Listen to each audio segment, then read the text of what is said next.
코로나19 신규 확진자가 1,078명으로 역대 최다를 기록했습니다. 지난 일주일간 하루 평균 환자 수도 800명을 웃돌아 3단계 기준을 충족한 가운데 정부는 거리두기 상향 검토에 착수했습니다. 미국 연방준비제도가 기준금리를 현 제로금리 수준으로 유지하기로 했습니다. 코로나19 재확산으로 지난달 미국의 소매 판매는 지난 4월 1차 대유행 이후 7개월 만에 가장 큰 폭으로 감소했습니다. 문재인 대통령이 윤석열 검찰총장에 대한 정직 2개월의 징계안을 제거했습니다. 윤 총장 측이 불법 부당한 조치라며 법적 대응을 예고한 가운데 추미애 법무부 장관은 사의를 표명했습니다. 북한의 인권 개선을 촉구하는 북한 인권 결의안이 16년 연속 유엔 총회에서 통과됐습니다. 북한은 날조된 정보이자 정력적인 도발이라며 반발했습니다.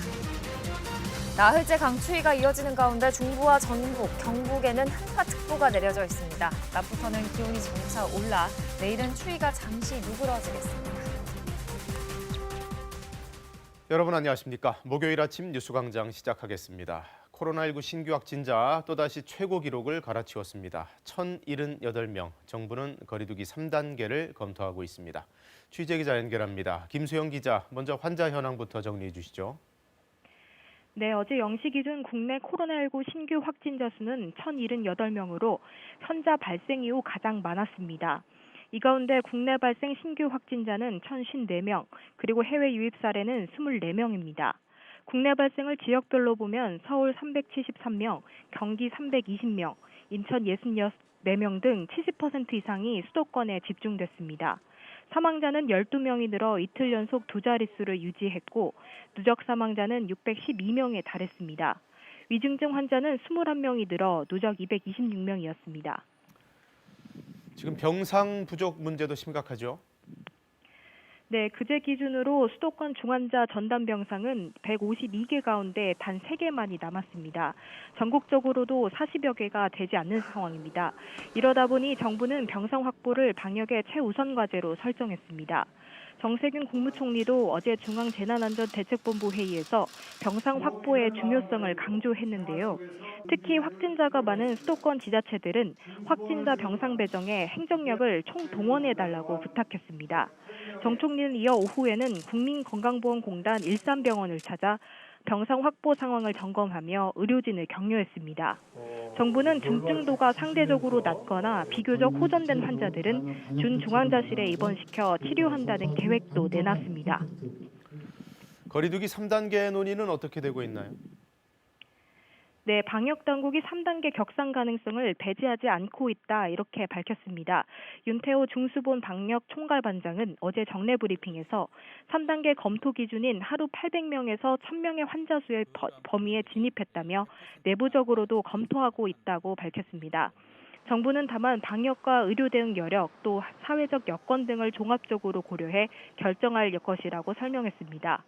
3단계로 상향 시 자영업자 등의 큰 피해가 우려되는 만큼 분야별로 지원 대책을 마련하고 세부 방역 지침을 다듬고 있다고도 밝혔습니다. 정부는 또 현재 마스크 착용만으로는 확진자 수를 줄이기 힘든 상황이라며 접촉을 줄이는 것이 가장 중요하다고 거듭 강조했습니다. 지금까지 사회부에서 KBS 뉴스 김수영입니다. 요즘 수도권에 임시로 차려진 검사소를 찾았다가 확진 판정받는 사람들 속속 나오고 있습니다. 서울시는 아예 전 시민들을 상대로 한 전수검사도 염두에 두고 있는데 일단은 택배라든가 콜센터 같은 이른바 산밀 환경의 노동자들 그리고 요양시설의 종사자 등을 먼저 한다는 계획입니다. 민정희 기자가 보도합니다. 택시기사 임명식 씨. 감염 걱정에 운전석과 뒷좌석을 분리하는 투명 비닐을 설치했습니다. 손님이 타도 걱정, 안 타도 걱정이거든요. 그래서 손님이 타시면 최대한 뒷자리에 거 타시라고 권유를 해드리고 손님 내리시면 항상 또 소독하고 그러고 있습니다. 서울시는 이처럼 밀폐된 환경에서 일하는 종사자들에 대해 전수 검사를 실시하기로 했습니다. 택배 등 유통 물류업, 콜센터, 종교시설 등 밀폐된 환경에서 일하는 고위험 집단과 한 명이라도 감염되면 치명도가 높아지는 요양시설 종사자, 버스와 지하철, 택시 등 대중교통 운전자 등 필수 업종 종사자가 대상입니다. 이들 먼저 시작해 최종적으론 시민 전체를 검사하겠다는 계획입니다. 서울시는 하루 10,000건 정도의 검사 건수를 37,000건까지 끌어올린다는 계획입니다. 수도권에 마련된 임시 선별검사소에서 익명 선별검사를 받은 사람은 이틀 만에 18,000명을 넘었습니다. 학교 종강에서 이제 대구 내려가는데 부모님께서 병원 일하셔서 불안해서 검사 받으러 왔어요. 첫날 검사받은 4,900여 명 중 모두 19명이 양성 판정을 받았습니다. 지역사회에 무증상 감염자가 퍼져 있다는 뜻으로 풀이됩니다. 검사량이 많아지면서 군에서도 지원을 나왔지만 여전히 역부족입니다. 생활치료센터 운영 등 공공의료 체계 전반의 역량을 확대하기 위해선 의료인력 지원이 반드시 전제돼야 합니다. 은퇴 휴직으로 봉사가 가능하신 분들이 계신다면 다시 한번 현장으로 복귀해 주시기를. 서울시는 보건소 선별진료소 시간도 평일 저녁 9시, 주말 저녁 6시까지로 연장하고 시립병원에 방문하면 곧바로 검사를 받을 수 있도록 할 예정입니다. KBS 뉴스 민정입니다. 요즘 특히 요양병원의 집단 감염 사례가 전국 곳곳에서 나오고 있습니다. 어제도 서울 구로구의 한 요양병원에서 최소 21명이 감염되는 사례가 발생을 했는데요. 방역당국은 이 요양시설 종사자들에 대한 선제검사 주기를 더 앞당기기로 했습니다. 박진수 기자입니다. 이 요양병원에서 첫 확진자가 나온 건 그제 오후입니다. 즉시 요양병원을 막고 출입을 통제했습니다. 몇 시부터 못 들어가는 거예요? 환자와 의료진 755명이 전수검사를 받았는데 21명이 양성 판정을 받았습니다. 아직 500여 명의 검사 결과가 나오지 않아 확진자가 늘 가능성도 있습니다. 일주일 전 전수검사에서도 전원 음성이 나왔는데 최근 다른 곳에서 온 환자가 확진돼 전파된 것으로 추정됩니다. 면회 금지 계속 하고 있으셨대요. 그 요양병원 그 전부터 검사 계속 하라고 해서 2주 동안 해서 검사 계속 하랬대요. 보시는 것처럼 병원 안으론 들어갈 수가 없습니다. 방역당국이 면회를 금지하고 선제검사를 통해 확산을 막으려 했지만 역부족이었습니다. 최근 전북 김제, 경기도 고양과 부천, 울산 등 전국 각지의 요양병원에서 집단 감염이 속출하고 있습니다. 확진자가 200명이 넘은 울산의 요양병원은 코호트 격리를 한 뒤로도 감염이 이어지고 있습니다. 최근 한 달 동안 요양병원과 요양시설, 정신병원에서 발생한 집단 감염은 17건, 시설 종사자와 간병인에게서 전파된 사례가 70%를 넘어 가장 많았습니다. 방역당국은 종사자들의 사적 모임에 의한 감염과 간병인이 바뀔 때 불충분한 감염 확인 절차, 신규 입소자에 대한 미흡한 검사를 위험 요인으로 꼽았습니다. 이에 따라 취약시설에 대한 선제검사 주기를 더 단축하기로 했습니다. 검사 주기를 수도권은 2주에서 1주, 비수도권은 4주에서 2주로 단축할 계획입니다. 또 필요할 경우 요양병원에 신속 항원 검사 키트를 사용할 수 있게 하고 행정명령을 발동해 기관장에게 검사 의무를 부과할 계획입니다. KBS 뉴스 박진수입니다. 세계적인 코로나19 재확산 속에 미국 경제도 직격탄을 맞았습니다. 지난달 미국의 소매 판매가 지난 봄 1차 유행 이후에 가장 큰 폭으로 감소했는데요. 중앙은행인 연방준비제도는 기준금리를 현 제로금리 수준으로 유지하기로 했습니다. 뉴욕 한보경 특파원의 보도입니다. 지난달 미국의 소매 판매가 전달보다 1.1% 감소했습니다. 코로나19가 1차로 대유행했던 지난 4월 이후 7개월 만에 가장 큰 감소폭입니다. 미국의 최대 할인 행사인 블랙 프라이데이로 이어지는 추수감사절 연휴가 있었지만 온라인 판매만 소폭 늘었을 뿐 전체 소비를 끌어올리지는 못했습니다. 미국 경제를 지탱하는 소비가 코로나19 재확산으로 다시 위축되고 있는 걸로 보입니다. 올해 마지막 정례 회의를 연 연방준비제도도 기준금리를 현 제로금리 수준에서 동결하고 채권 매입 규모도 월 1,200달러를 유지하기로 했습니다.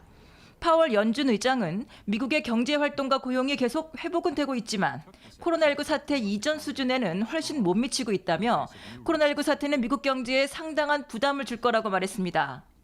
We are committed to using our full range of tools to support the economy and to help assure that the recovery from this difficult period will be as robust as possible. 미국 의회도 추가 경기부양책 합의에 속도를 내고 있습니다. CNN 등 미국 언론들은 민주당과 공화당 양당이 9천억 달러 규모의 추가 경기부양책 합의에 거의 근접했다고 보도했습니다. We committed to continuing these urgent discussions until we have an agreement. And we agreed we will not leave town until we've made law. 추가 부양책에는 개인지원금 지급도 포함돼 있지만 지난 3월 1차 경기부양책으로 지급된 1인당 1,200달러보다는 훨씬 적을 거란 예상입니다. 뉴욕에서 KBS 뉴스 한보경입니다. 윤석열 검찰총장에 대한 징계안을 문재인 대통령이 어제 재가했습니다. 윤 총장의 직무는 2달 동안 정지됐는데요. 추미애 장관은 징계안 제청과 동시에 대통령에게 직접 사의를 표명했습니다. 손은혜 기자가 보도합니다. 문재인 대통령이 윤석열 검찰총장에 대한 정직 2개월 징계안을 재가했습니다. 검찰총장 징계안은 대통령 제거와 함께 곧바로 효력이 발생합니다. 이에 따라 윤 총장은 앞으로 2달 동안 직무가 정지됩니다. 지난달 24일 추 법무장관이 윤 총장에 대해 직무 배제와 징계 청구를 발표한 지 22일 만입니다. 문 대통령은 검찰총장 징계라는 초유의 사태에 대해 국민에게 사과하면서도 이번 일이 검찰개혁의 시작이 되길 바란다고 밝혔습니다. 검찰이 바로 서는 계기가 되길 바란다. 검찰총장 징계를 둘러싼 혼란을 일단락짓고 법무부와 검찰의 새로운 출발을 기대한다고 말했습니다. 추미애 법무부 장관은 대통령에게 직접 사의를 표명했습니다. 청와대 고위 관계자는 권력기관 개혁 입법이 마무리되면서 추 장관 스스로 소임을 다했다고 판단한 것으로 보인다고 평가했습니다. 문 대통령도 같은 맥락에서 추 장관에 특별히 감사를 표했습니다. 추미애 장관의 추진력과 결단이 아니었다면 공수처와 수사권 개혁을 비롯한 권력기관 개혁은 불가능했을 것이다. 사표 수리 여부에 대해선 앞으로 숙고해서 수용 여부를 판단하겠다고 밝혔습니다. 이와 함께 청와대는 이번 대통령 재가에 대해서 객관적이고 독립적인 징계위원회의 결정을 수용한 것이라고 거듭 강조했습니다. 또 윤 총장이 법적 투쟁을 예고한 데 대해서는 청와대가 평가하는 것이 적절하지 않다고 전했습니다. KBS 뉴스 손은혜입니다.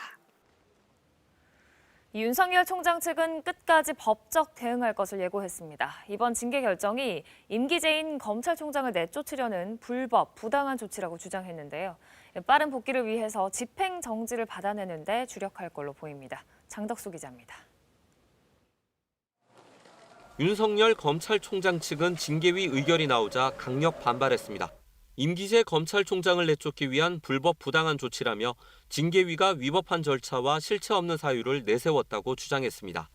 검찰의 정치적 중립성, 독립성과 법치주의가 심각하게 훼손됐다고도 했습니다. 윤 총장 측은 특히 헌법과 법률에 정해진 절차에 따라 잘못을 바로잡겠다고 밝혀 법적 대응 방침을 분명히 했습니다. 대통령 재가까지 징계 절차가 모두 마무리되면서 윤 총장 측은 징계 처분에 대한 취소 소송과 함께 징계 효력을 정지해달라는 집행정지 신청을 낼 것으로 보입니다. 특히 7개월가량 남은 윤 총장 임기를 감안할 때 수개월이 걸리는 취소 소송보다 빠른 복귀가 가능한 집행정지 결정을 받아내는 데 주력할 전망입니다. 앞서 직무 배제 때처럼 정직 처분으로 인해 직무 수행을 못하는 만큼 임기가 정해진 검찰총장에게 회복할 수 없는 손해가 발생한다고 주장할 것으로 보입니다. 징계위 내내 주장한 절차적 문제도 최대한 부각시킬 전망입니다. 하지만 추미애 장관이 명령한 직무 배제 때와는 달리 이번 결정은 징계위라는 정식 절차를 거치고 대통령 재가까지 났다는 점에서 상황이 같지는 않습니다. 이 때문에 집행정지 신청을 받아들일 경우 대통령의 인사권을 침해한 거라는 지적이 제기될 수 있는 만큼 법원도 부담을 가질 수 있다는 관측도 나옵니다. 이런 가운데 전직 검찰총장 9명은 입장문을 내고 이번 징계가 총장 임기제의 취지를 훼손한다며 법치주의에 큰 오점이 될 것이라고 비판했습니다. KBS 뉴스 장덕수입니다. 북한의 인권 개선을 촉구하는 결의안이 16년 연속 유엔 총회에서 통과됐습니다. 김정은 위원장을 겨냥한 추가 제재 등을 권고했는데 북한은 당장 반발했습니다. 서지영 특파원이 워싱턴에서 보도합니다. 북한 인권 결의안은 표결 없이 전원 동의로 채택됐습니다. 지난달 18일 유엔 산하 제3위원회에서 통과돼 본회의에 상정된 결의안이 이견 없이 통과된 겁니다. 2005년 이후 올해로 16번째입니다. 결의안은 북한 내 고문과 성폭력, 정치범 강제수용소, 종교와 집회 제약 등 인권 침해 실태를 지적했습니다. 이어 북한 인권 상황에 국제형사재판소 회부와 가장 책임 있는 자들에 대한 추가 제재 고려 등의 조치를 권고했습니다. 모두 2014년부터 7년 연속 결의안에 포함돼 왔던 내용으로 가장 책임 있는 자는 김정은 북한 국무위원장으로 받아들여져 왔습니다. 새롭게 추가된 것은 코로나19 여파로 인한 인권 상황 악화에 대한 우려입니다. 결의안에선 코로나19와 같은 보건 위기가 북한의 인도주의적 상황을 악화시킬 수 있다며 국제단체의 활동을 허락하라고 촉구했습니다.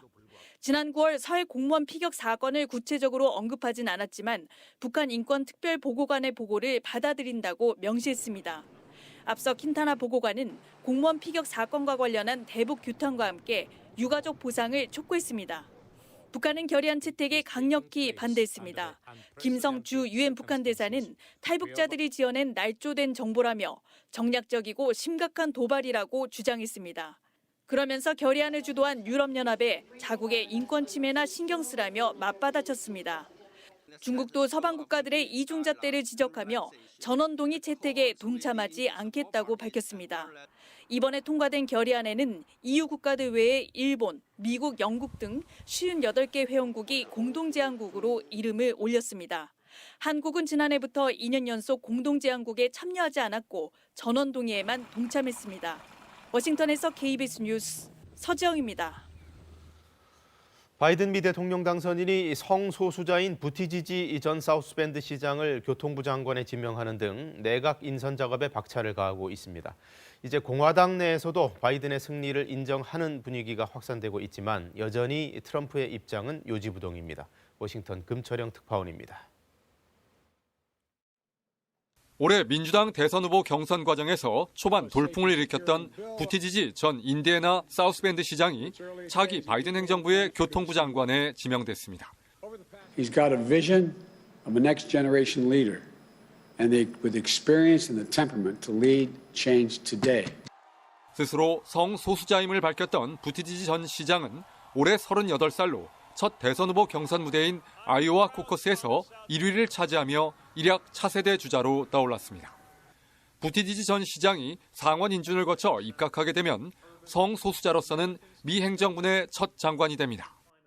I'm also mindful that the eyes of history are on this appointment, knowing that this is the first time an American president has ever sent an openly LGBTQ cabinet member to the Senate for confirmation. 바이든 당선인은 이와 함께 제니퍼 글렌홀름 전 미시간 주지사를 에너지 장관에, 또 연방정부의 기후변화 정책 조율을 위해 신설되는 이른바 기후 차르지게는 지나 메카시 전 환경보호청장을 각각 내정했습니다. 이로써 기후변화 특사로 내정된 존 캐리 전 국무장관과 함께 바이든 행정부의 기후변화 정책을 이끌 핵심 인사들의 면모가 모두 드러났습니다. 이런 가운데 미치 맥코넬 공화당 상원 원내대표가 의회 연설을 통해 조 바이든 당선인에게 축하하고 싶다며 바이든의 승리를 인정했습니다. 해리스 부통령 당선자에 대해서도 미국인들이 처음으로 여성 부통령을 갖게 돼 자부심을 느끼게 됐다고도 했습니다. 하지만 트럼프 대통령은 공화당은 싸우는 법을 배워야 한다. 사람들은 화가 나 있다며 공화당 내 바이든의 당선을 인정하는 분위기가 확산되는 것에 대해 불편한 심경을 내비쳤습니다. 워싱턴에서 KBS 뉴스 금철영입니다. 오거돈 전 부산시장에 대해 검찰이 강제추행 혐의로 사전 구속영장을 청구했습니다. 지난 6월에 이미 한 차례 구속영장 청구가 있었지만 받아들여지지 않았는데요. 이번에 구속 여부를 결정할 법원의 심사는 내일 열릴 예정입니다. 보도에 정민규 기자입니다. 검찰이 오거돈 전 부산시장에 대한 사전 구속영장을 청구했습니다. 검찰은 지난 14일 오 전 시장을 불러 조사를 벌였고 그제 사전 구속영장을 부산지법에 청구한 거로 확인됐습니다. 검찰이 오 전 시장에게 적용한 혐의는 강제추행입니다. 앞서 오 전 시장은 지난 4월 집무실 등에서 여직원을 성추행한 혐의를 인정하며 사퇴했습니다. 이후 전담 수사팀을 꾸린 경찰이 지난 6월 한 차례 오 전 시장에 대한 구속영장을 청구한 바 있습니다. 하지만 당시 부산지법은 오 전 시장이 범죄를 인정하고 있고 증거인멸이나 도주의 우려가 없다고 판단해 영장을 기각했습니다. 이후 경찰은 수사를 마무리하고 불구속 기소 의견으로 검찰에 사건을 넘겼습니다. 지난 8월 사건을 송치받은 검찰은 보안 수사에 나섰고 지난달에는 부산시청에 대한 전격 압수수색에 나서기도 했습니다. 이때 검찰은 오 전 시장 측근의 휴대전화 등 관련 증거를 확보한 거로 전해졌습니다. 부산지법은 오 전 시장에 대한 구속 여부를 결정할 구속 전 피의자 신문을 내일 오전 연다는 계획입니다. KBS 뉴스 정민규입니다. 한국의 대표적인 불교 행사 연등회의 유네스코 인류무형문화유산 등재가 확정됐습니다. 약자를 위한 배려가 깃들어 있다는 점, 또 종교를 넘어서 차별 없는 포용성을 지녔다는 점에서 높은 평가를 받았습니다. 안다영 기자가 전합니다. 형형색색의 등을 든 수많은 인파의 행렬. 부처의 탄생을 기념하고 축하하는 대표적인 불교 행사 연등회입니다. 연등회가 유네스코 인류무형문화유산으로 등재됐습니다. 어제 프랑스 파리 유네스코 본부에서 열린 무형유산보호 정부간위원회에서 등재가 최종 확정됐습니다. 우리나라를 대표하는 전통 문화이자 살아있는 문화인 연등회의 중요성을 국제사회가 인정한 것으로 환희심을 가지고 축하합니다. 사회적으로 어려움이 있을 때 단합과 위기 극복에 이바지한다는 점, 국적과 인종, 종교, 장애를 넘는 포용성을 지녔다는 점에서 인류의 유산으로 가치를 인정받았습니다. 아주 화려한 축제이지만 그 운영에 있어서 그 절제와 약자를 위한 배려가 보이는 그런 점에 있어서도 심사기구로부터 높은 평가를 받았습니다. 삼국사기에 신라왕이 황룡사에 가서 연등을 보고 잔치를 베풀었다는 기록이 남아있을 정도로 오랜 역사를 자랑하는 연등회. 이제 세계인이 함께하는 축제의 장으로 거듭나게 됐습니다. 연등회의 전승과 보호를 위해 더욱 노력하겠습니다. 종교를 떠나 전 세계인의 사랑을 받는 각별한 문화유산으로 만들어 나가겠습니다. 우리나라는 2001년 종묘제례와 종묘제례학을 필두로 판소리와 강강술래, 씨름 등에 이어 연등회까지 인류 무형문화유산 21건을 보유하게 됐습니다. KBS 뉴스 안다영입니다. 또 이런 마음 따뜻해지는 소식도 있네요. 추위에 불을 피우려다가 온몸에 불이 옮겨붙은 노숙인을 시민들이 구조했습니다. 운전 중이던 시민들이 주저없이 달려와서 맨손으로 불을 끈 덕에 생명을 구할 수 있었는데요. 김호 기자가 전해드립니다. 어둠 속에서 노숙인의 온몸을 뒤덮은 불이 무섭게 타오릅니다. 불을 끄기 위해 필사적으로 몸을 움직여보지만 불덩이만 떨어질 뿐 좀처럼 꺼지지 않습니다. 때마침 도로를 지나던 승용차. 꺼져야 되는 거 아니야? 위급한 상황을 직감한 운전자와 동승자는 곧바로 차에서 내려 맨손으로 담요를 덮어 불을 끄기 시작합니다. 이를 본 행인도 달려와 힘을 보탭니다. 이들은 입고 있던 옷과 담요로 주변에 불까지 끄고 119 구급대가 도착한 뒤에야 현장을 떠났습니다. 현장 도착했을 때 불은 거의 다 꺼진 상태였고요. 당시에 시민분들의 그 초동 조치가 한 사람의 생명을 살릴 수 있었던 그런 사건이었습니다. 노숙인을 구한 이들은 30살 김보건 씨와 그의 여자친구, 그리고 외국인 근로자로 보이는 행인. 맨손으로 불을 끄다 손바닥에 물집이 잡혔습니다. 그런 긴박한 상황이다 보니까 일단 사람 먼저 구해내야겠다 이제 그런 생각밖에 안 들었어요. 불을 봤을 때 저는 그냥 손으로라도 꺼야겠다라는 생각이 들어가지고 무작정 내렸는데 남자친구가 이제 담요를 줘가지고. 노숙인은 카센터 앞에서 잠을 자던 중 추위를 견디기 어려워 불을 피웠다가 옷으로 옮겨 붙은 것으로 조사됐습니다. 건물 일부도 그을렸지만 카센터 주인은 선처 의사를 밝혔습니다. 너무 추운데 갈 데도 없고 그 상태에서 저희 가게 앞에서 그분의 치료죠. 치료고 빨리 회복하셔서 회복하신 뒤에 이제 좋은데 지내셨으면 좋겠어요. 소방당국은 불을 끄고 노숙인을 구한 시민들을 표창하는 방안을 검토하고 있습니다. KBS 뉴스 김호입니다. 네, 나흘째 이렇게 매서운 강추위가 이어지고 있습니다. 오늘 아침 기온도 크게 떨어져 있는데요. 하얀색으로 표시된 지역은 아침 기온이 영하 15도 아래로 떨어졌습니다. 오늘 평창 면호는 아침 기온이 영하 24.1도로 출발했고요. 파주가 영하 17.1도, 봉화와 보은, 장수와 서울도 영하 10도 아래로 기온이 떨어졌습니다. 오늘 낮부터는 그래도 기온이 조금 오르겠습니다. 내일은 잠시 추위가 누그러졌다가 토요일에는 다시 찬바람이 불면서 아침 기온 영하 10도 안팎까지 뚝 떨어지겠습니다. 해기차에 의해서 이 눈구름대가 해상에 발달해 있는 모습을 볼 수가 있는데요. 이 때문에 지난 사흘간 서해안 지역과 제주도, 또 울릉도에는 많은 눈이 내렸습니다. 흑산도에도 어제 10cm가 넘는 눈이 내려 쌓이면서 이렇게 설경이 만들어졌습니다. 오늘 늦은 밤부터는 다시 이 눈구름대의 영향을 받으면서 중부지방을 중심으로 눈이 내리겠습니다. 경기 남부와 영서 남부, 충북 북부 지역에는 최고 7cm, 그 밖의 지역에도 1에서 3cm 정도의 눈이 내려 쌓일 것으로 예상됩니다. 반면 동쪽 지역은 대기가 매우 건조한데요. 지금 동쪽 지역뿐만 아니라 수도권 지역으로도 건조특보가 확대됐습니다. 특히 동해안 지역에는 건조경보가 발효 중이라서 화재 위험이 높습니다. 현재 기온 살펴보겠습니다. 어제만큼 추운 것을 볼 수가 있는데요. 안동이 영하 12.7도, 대전 영하 8.9도 가리키고 있습니다. 한낮에는 기온이 조금 올라서 어제보다 3도에서 4도가량 기온이 높겠습니다. 포항 5도, 서울 영하 1도, 광주 4도 예상됩니다. 바다의 물결은 동해상과 제주 해상에서 물결이 높게 일겠습니다. 오늘 밤부터 내리는 눈비는 내일 오후에 차츰 그치겠습니다. 이후에는 대체로 맑은 날씨 이어지겠습니다. 날씨 전해드렸습니다. 코로나19 신규 확진자가 어제도 역대 최고치 1,078명 나왔고 최근 일주일 평균을 내봐도 매일 국내에서만 800명 이상의 감염 사례가 확인되고 있습니다. 거리두기 3단계로 올릴 기준에 이미 들어온 건데요. 정부도 본격 검토를 하고 있습니다. 공민경 기자가 보도합니다. 서울 용산구의 한 건설 현장입니다. 지난주 토요일 건설 노동자가 처음 확진된 뒤 동료들과 가족, 지인까지 모두 70명이 감염됐습니다. 함께 식사를 해 감염 위험이 높았고 근무 중 방역 수칙을 잘 지켰는지는 확인이 어려운 상황입니다. 사무실 리모델링 공사 현장으로 근무자들이 작업 시 마스크를 착용하였다고는 하나 CCTV가 없어 확인되지 않았으며 이처럼 수도권의 거센 확산세가 좀처럼 꺾이지 않으며 국내 발생 환자 수를 견인했습니다. 최근 일주일 동안을 보면 국내 발생 환자 수는 최소 600명대에서 1000명대를 오갔고 하루 평균 환자 수는 800명대를 넘겼습니다. 사회적 거리두기 3단계 상향 기준에 들어온 겁니다.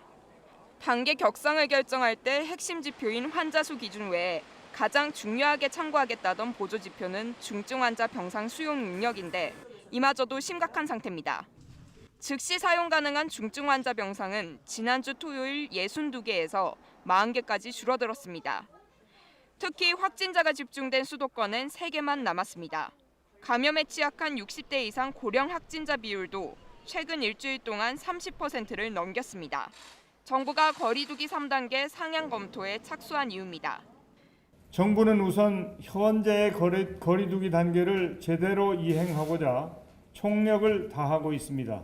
하지만 상황에 따라서는 마지막 수단인 3단계로의 상향 결정도 배제할 수 없습니다.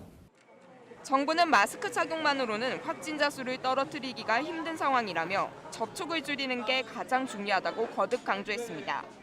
이와 함께 3단계 조치가 경제와 민생에 미치는 파급 효과를 고려해 분야별 지원 대책도 미리 마련해야 한다고 덧붙였습니다.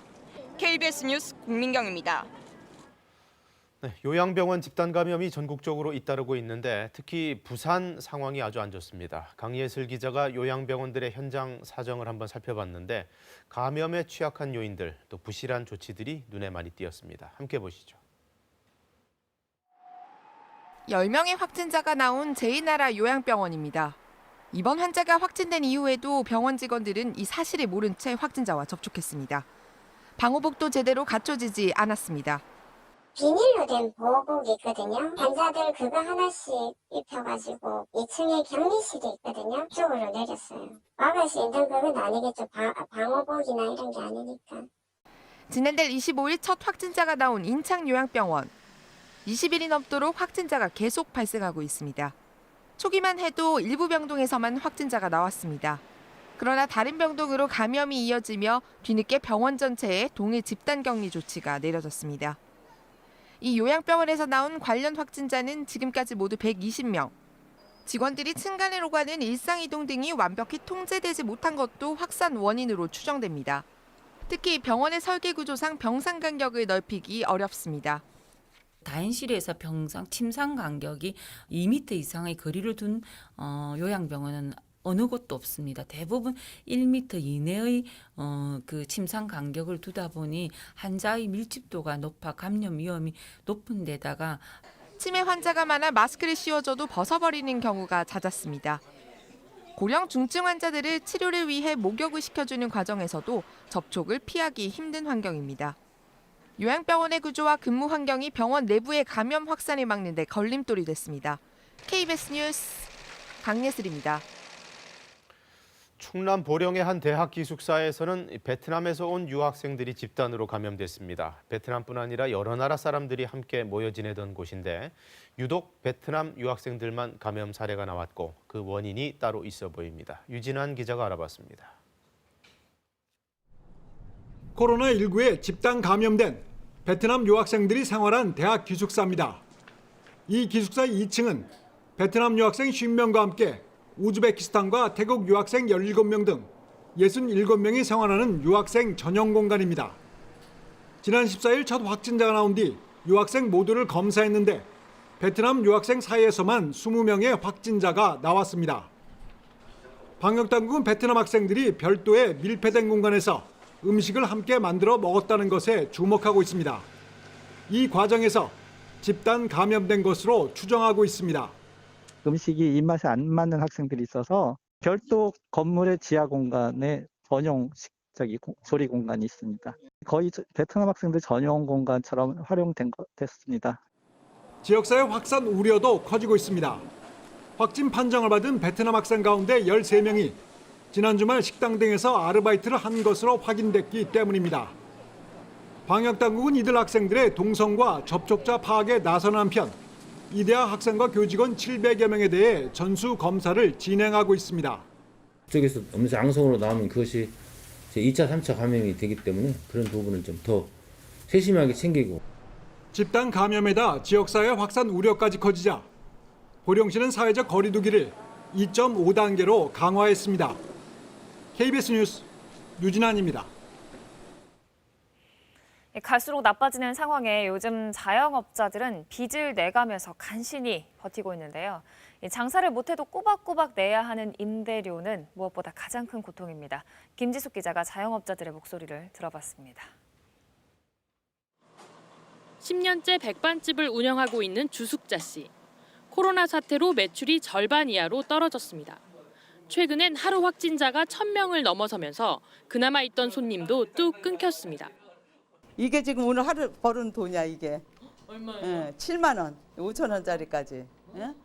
이러니 살겠냐고. 빚을 내 가게를 이어가고는 있지만 생활비는커녕 임대료를 감당하기도 버겁습니다. 집사가 몇 달치가 밀렸나 몰라 지금. 전기세도 맨날 밀려서 내. 아예 영업이 금지된 노래방은 더 심각합니다. 방역 강화 조치로 올해만 이렇게 문을 닫은 게 거의 120일이나 됩니다. 영업을 못해 들어오는 돈은 하나 없는데 그래도 임대료는 꼬박꼬박 내야 합니다. 월세가 저희가 한 200억이라고 가정할 때 400에서 500 정도가 고정비용 지출이 나가고 있습니다. 그냥 앉아서 그냥 나가는 건데 인건비 빼고요. 대출에 대출을 더해 빚만 계속 늘어나고 이제는 어떻게 버텨야 할지 막막하기만 합니다. 대출을 일단 받은 상태에서 대출을 또 받고 그리고 또 현금 서비스도 이용을 하고 그러니까 그런 상태에서 억지로 버티고 있는 상황입니다. 실제로 최근 자영업자들이 겪는 가장 큰 부담은 임대료. 매달 나가는 점포 운영비 중에 10에서 20%, 많게는 50% 이상까지 차지하는 것으로 나타났습니다. 임대료를 낮춰주는 임대인들도 적지 않지만 자영업자의 고통을 덜어주기엔 역부족입니다. 임대료들이 안 나오니까 힘들죠 많이. 이자를 내야 되는데 임대를 받아서 내고 생활비도 꾸려가고 하는 형편이 되잖아, 그렇죠? 그러니까 그게 힘들지 또. 이러다 보니 코로나 전쟁에 왜 자영업자만 희생해야 하느냐는 국민청원엔 열흘 만에 15만 명 이상의 동의가 몰렸습니다. 장사는 못하는데 임대료는 내야 하고 막다른 길에 내몰린 자영업자들의 절규가 갈수록 커지고 있습니다. KBS 뉴스 김지숙입니다. 이런 어려움은 자영업자의 문제로만 끝나진 않습니다. 자영업자가 무너지면 임대인이 어려워지고 결국은 금융권에도 위협이 될 수가 있는 건데 그래서 부담을 같이 나눠야 한다는 인식, 또 여기에 정부의 적극적인 역할이 필요하다는 의견이 나옵니다. 이어서 황정우 기자입니다. 자영업자들이 올해 상반기에 빌린 돈만 70조 원이 넘습니다. 증가율로 따지면 지난해 전체보다 높습니다. 2, 3차 확산이 반영되지 않았는데도 이 정도입니다. 한 언론사 여론조사 결과 국민 10명 중 7명 이상은 자영업자의 임대료를 깎아주거나 안 내도록 하는데 공감한다고 답했습니다. 집합금지 명령까지 지금 나온 상황이기 때문에 임대료 조정이 필요한 공익적 목적이 크다고 볼 수 있거든요. 우리 헌법에서는 이렇게 공익적 목적이 큰 경우에는 재산권 제한을 더 많이 할 수 있도록. 하지만 방법은 민간의 자율에 맡겨야 한다는 응답이 절반에 가까울 정도로 더 많습니다. 임대인에게만 부담을 떠넘겨선 안 된다는 우려가 반영된 겁니다. 상호 안정적으로 협의해서 이루어지는 계약 관계에 정부가 직접 개입함으로써 부작용을 일으킬 가능성이 있고요. 경제에 연쇄적인 문제를 일으킬 수 있다고 생각됩니다. 캐나다는 올해 6개월 동안 착한 임대인 지원 정책을 적극적으로 썼습니다. 임대인이 임대료를 75% 깎아주면 원래 임대료의 절반을 정부가 내주는 형식입니다. 결국 자영업자는 기존 임대료의 25%만 내고 임대인이 25%를 손해보는 건데 대신 임대인에게 세제 혜택을 줬습니다. 호주에서는 영업 피해 정도에 따라 임대료를 낮추도록 했습니다. 전문가들은 부담을 나누되 정부의 역할이 중요하다고 지적합니다. 정부가 코디네이터 역할을 좀 해줘야 되는 거거든요. 100만 원이던 임대료였다면 50만 원만 줄이고 공인기관이 25만 원, 임대인이 25만 원 부담해가지고서 미국에서는 임차인이 임대료를 연체해도 내쫓지 못하도록 하는 동시에 임대인이 대출금을 못 갚아도 은행이 압류하지 못하게 했습니다. KBS 뉴스 황정호입니다. 방역당국은 최근 요양병원발 집단 감염이 급증하는 상황을 굉장히 우려하고 있습니다. 고령층이 많고 밀집도가 높아서인데 앞으로 어떻게 보완해서 대응할 계획인지 직접 들어보시죠. 요양병원과 시설 등의 종사자들에 대해 PCR 선제 검사를 의무화하는 등 행정 조치를 발동하고 검사 주기를 수도권은 2주에서 1주, 비수도권은 4주에서 2주로 단축할 계획입니다. 또한 필요한 경우 요양병원과 시설에서 신속 항원 검사 키트를 사용할 수 있도록 하여 의심 증상이 있는 종사자 등에 대해 신속히 확인할 수 있도록 할 것입니다. 가장 큰 이유는 요양병원과 요양시설에서의 어떤 집단적인 발생으로 인한 부분입니다.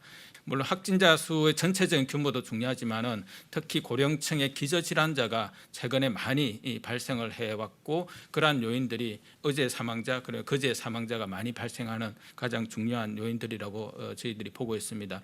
연령층을 보더라도 대부분이 7, 8, 90대 환자분들입니다. 이런 이제 요양병원, 요양시설에 대해서는 초기에 발생하면 사실은 확진자만 이제 감염병 전담병원 등에 전원 조치를 해서 하면 되지만은 이게 늦게 발견을 이제 하게 되면 워낙 밀집도가 높기 때문에 그 안에서 아무리 어떤 감염에 대한 부분들이 잘 관리가 된다 하더라도 이미 잠복기에 있는 상태에 있는 사람들 이 상당수가 존재하기 때문에 연차적인 감염이 이제 발생할 가능성들이 있습니다. 그래서 요양병원, 요양시설은 무엇보다도 선제적인 검사를 통해서 초기에 확진자를 발견해내는 것이 가장 중요하고 지금 이제 수도권은 2주마다 그리고 비수도권은 4주마다 한 번씩 선제 검사를 하고 있습니다만은 이 부분에 대해서 잘 이행이 되지 않는 그런 측면들이 있습니다. 가장 큰 이유는 지자체의 검사 인력의 어떤 부담 이런 부분들이 큰 이유일 것 같습니다. 기관에 종사하고 있는 의료 인력들을 최대한 활용을 해서 검체 채취를 하고 검사를 할 수 있는 이러한 방안들이 행정 조치로 내려갈 예정에 있습니다. 요양시설은 의료 인력들이 좀 부족하기 때문에 간호사 인력들은 있습니다만 의사 인력들이 상주를 하고 있지 않아서 촉탁이 등을 활용한 검사 부분들 그리고 이동 검체 채취반을 가동해서 선제적인 검사를 더욱더 강화하는 이런 방안들이 시행될 예정에 있다는 말씀을 드립니다. 코로나19 관련 국제 소식 전해드립니다. 영국이 세계 최초로 일반인을 대상으로 실시한 코로나19 백신 접종에서 첫 번째 접종자에게 쓰인 백신의 유리병과 주사기가 역사적인 기록물로서 런던의 한 박물관에 전시됩니다. 영국이 세계 최초로 개시한 코로나19 백신의 일반 접종에서 첫 번째 접종자 마가렛 키넌 할머니가 맞은 화이자 백신의 빈 유리 용기와 주사기가 런던 과학박물관에 전시됩니다. 지난 3월부터 코로나19 대유행 관련 방역용품과 의료 기록을 수집해온 런던 과학박물관은 영국 국민보건서비스의 도움으로 세계 1호 접종에 쓰인 백신 용기와 주사기를 획득했는데요. 국민보건서비스 당국은 접종 후 백신이 담겼던 용기 등은 폐기 처리하는 것이 원칙이지만 후세에게 남기는 역사적인 기록이자 향후 또 감염 사태가 일어났을 때 참고가 될 수 있다는 점에서 박물관의 수집 프로젝트에 협력했다고 전했습니다. 한편 해당 백신 용기와 주사기는 내년 초부터 런던 과학박물관 내 의학역사 전시실에서 패스트, 소아마비, 에볼라 등 인류를 위협한 감염병 기록물과 함께 영구 전시될 예정입니다. 내년 7월 개막이 유력한 2020 도쿄올림픽의 성화봉송 릴레이가 내년 3월에 개시될 전망입니다. 어제 도쿄올림픽 조직위원회는 내년 3월 25일 후쿠시마현 제2빌리지를 출발해 121일 동안 전국 47개 광역자치단체를 도는 올림픽 성화봉송 계획을 발표했습니다. 앞서 도쿄올림픽 성화는 지난 3월 12일 그리스 올림피아에서 채화돼 특별 수송기로 일본에 도착한 뒤 같은 달 26일부터 일본 열도를 누빌 예정이었는데요. 그러나 코로나19 확산세로 올림픽 개막 일정이 1년 뒤로 연기되면서 성화봉송 릴레이도 중단됐습니다. 이날 조직위는 기존 계획대로 약 10,000명이 봉송자로 참여하고 하루 70에서 80명씩 주자별로 200m씩 달리며 전국을 순회할 예정이라고 전했는데요. 다만 코로나19 확산 예방을 위해 도착 행사 장소나 통과 순서 등이 바뀔 수 있으며 봉송 과정 동안 지역 주민의 안전에 중점을 두고 감염 예방 대책을 철저히 이행하겠다고 밝혔습니다. 전 세계 패션 업계가 코로나19 위기를 극복하기 위해 창의적인 영상 콘텐츠와 비대면 디지털 기술을 적극적으로 도입하고 있는데요. 한 패션 브랜드가 관객이 한 명도 없는 광활한 사막지대에서 거리두기 패션쇼를 선보여 눈길을 끌고 있습니다. 보이는 거라곤 모래뿐인 사막 한복판에서 세련된 의상을 입은 모델들이 물결처럼 이어진 사구 능선을 따라 사뿐사뿐 걸음을 옮깁니다. 이는 프랑스의 한 명품 패션 브랜드가 코로나 시대의 새로운 패션쇼의 일환으로 온라인 플랫폼을 통해 공개한 여성복 컬렉션인데요. 앞서 이 패션 브랜드는 지난 4월 전 세계 코로나19 상황을 고려해 올해 모든 패션위크 행사에 불참하겠다고 선언하며 독자적으로 제작한 단편 영화나 디지털 콘텐츠 등으로 시즌별 새 의상들을 소개하겠다고 밝힌 바 있습니다. 특히 내년 여름을 겨냥해 선보인 이번 여성복 컬렉션 영상은 현장 관객 없이 사회적 거리두기를 지키면서 모델들의 런웨이와 의상이 돋보일 수 있도록 장소 선정에 공을 들였다고 하는데요. 그 결과 브랜드 설립자이자 전설적인 패션 디자이너인 이브생로랑의 출생지 북아프리카 알제리의 사막 풍경과 가장 유사한 장소를 패션쇼 무대로 선택했다고 전했습니다. 일본의 화장품 대기업 회장이 자사 온라인 판매 사이트에 제일 한국인을 비하하는 글을 올려 물의를 빚고 있습니다. DHC, 귀에 익은 분도 계실 텐데요. 이 회사의 혐한과 역사 왜곡 언동, 이번이 처음이 아닙니다. 도쿄에서 박원기 특파원의 보도입니다. 일본의 화장품 대기업 DHC의 공식 온라인 판매 사이트입니다. 지난달 이곳에 요시다 DHC 회장이 경쟁사인 산토리와 자사를 비교하는 글을 하나 올렸습니다. 산토리의 광고에 기용된 탤런트는 어찌된 일인지 거의 전원이 코리안계 일본인이다. 그래서 인터넷에선 총토리라는 야유를 받고 있다고 썼습니다. 총토리는 제일 한국인을 멸시하는 총이란 말과 산토리의 토리를 합쳐 만든 말입니다.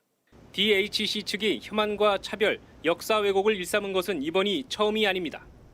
도쿄에 있는 DHC TV 공개 스튜디오입니다.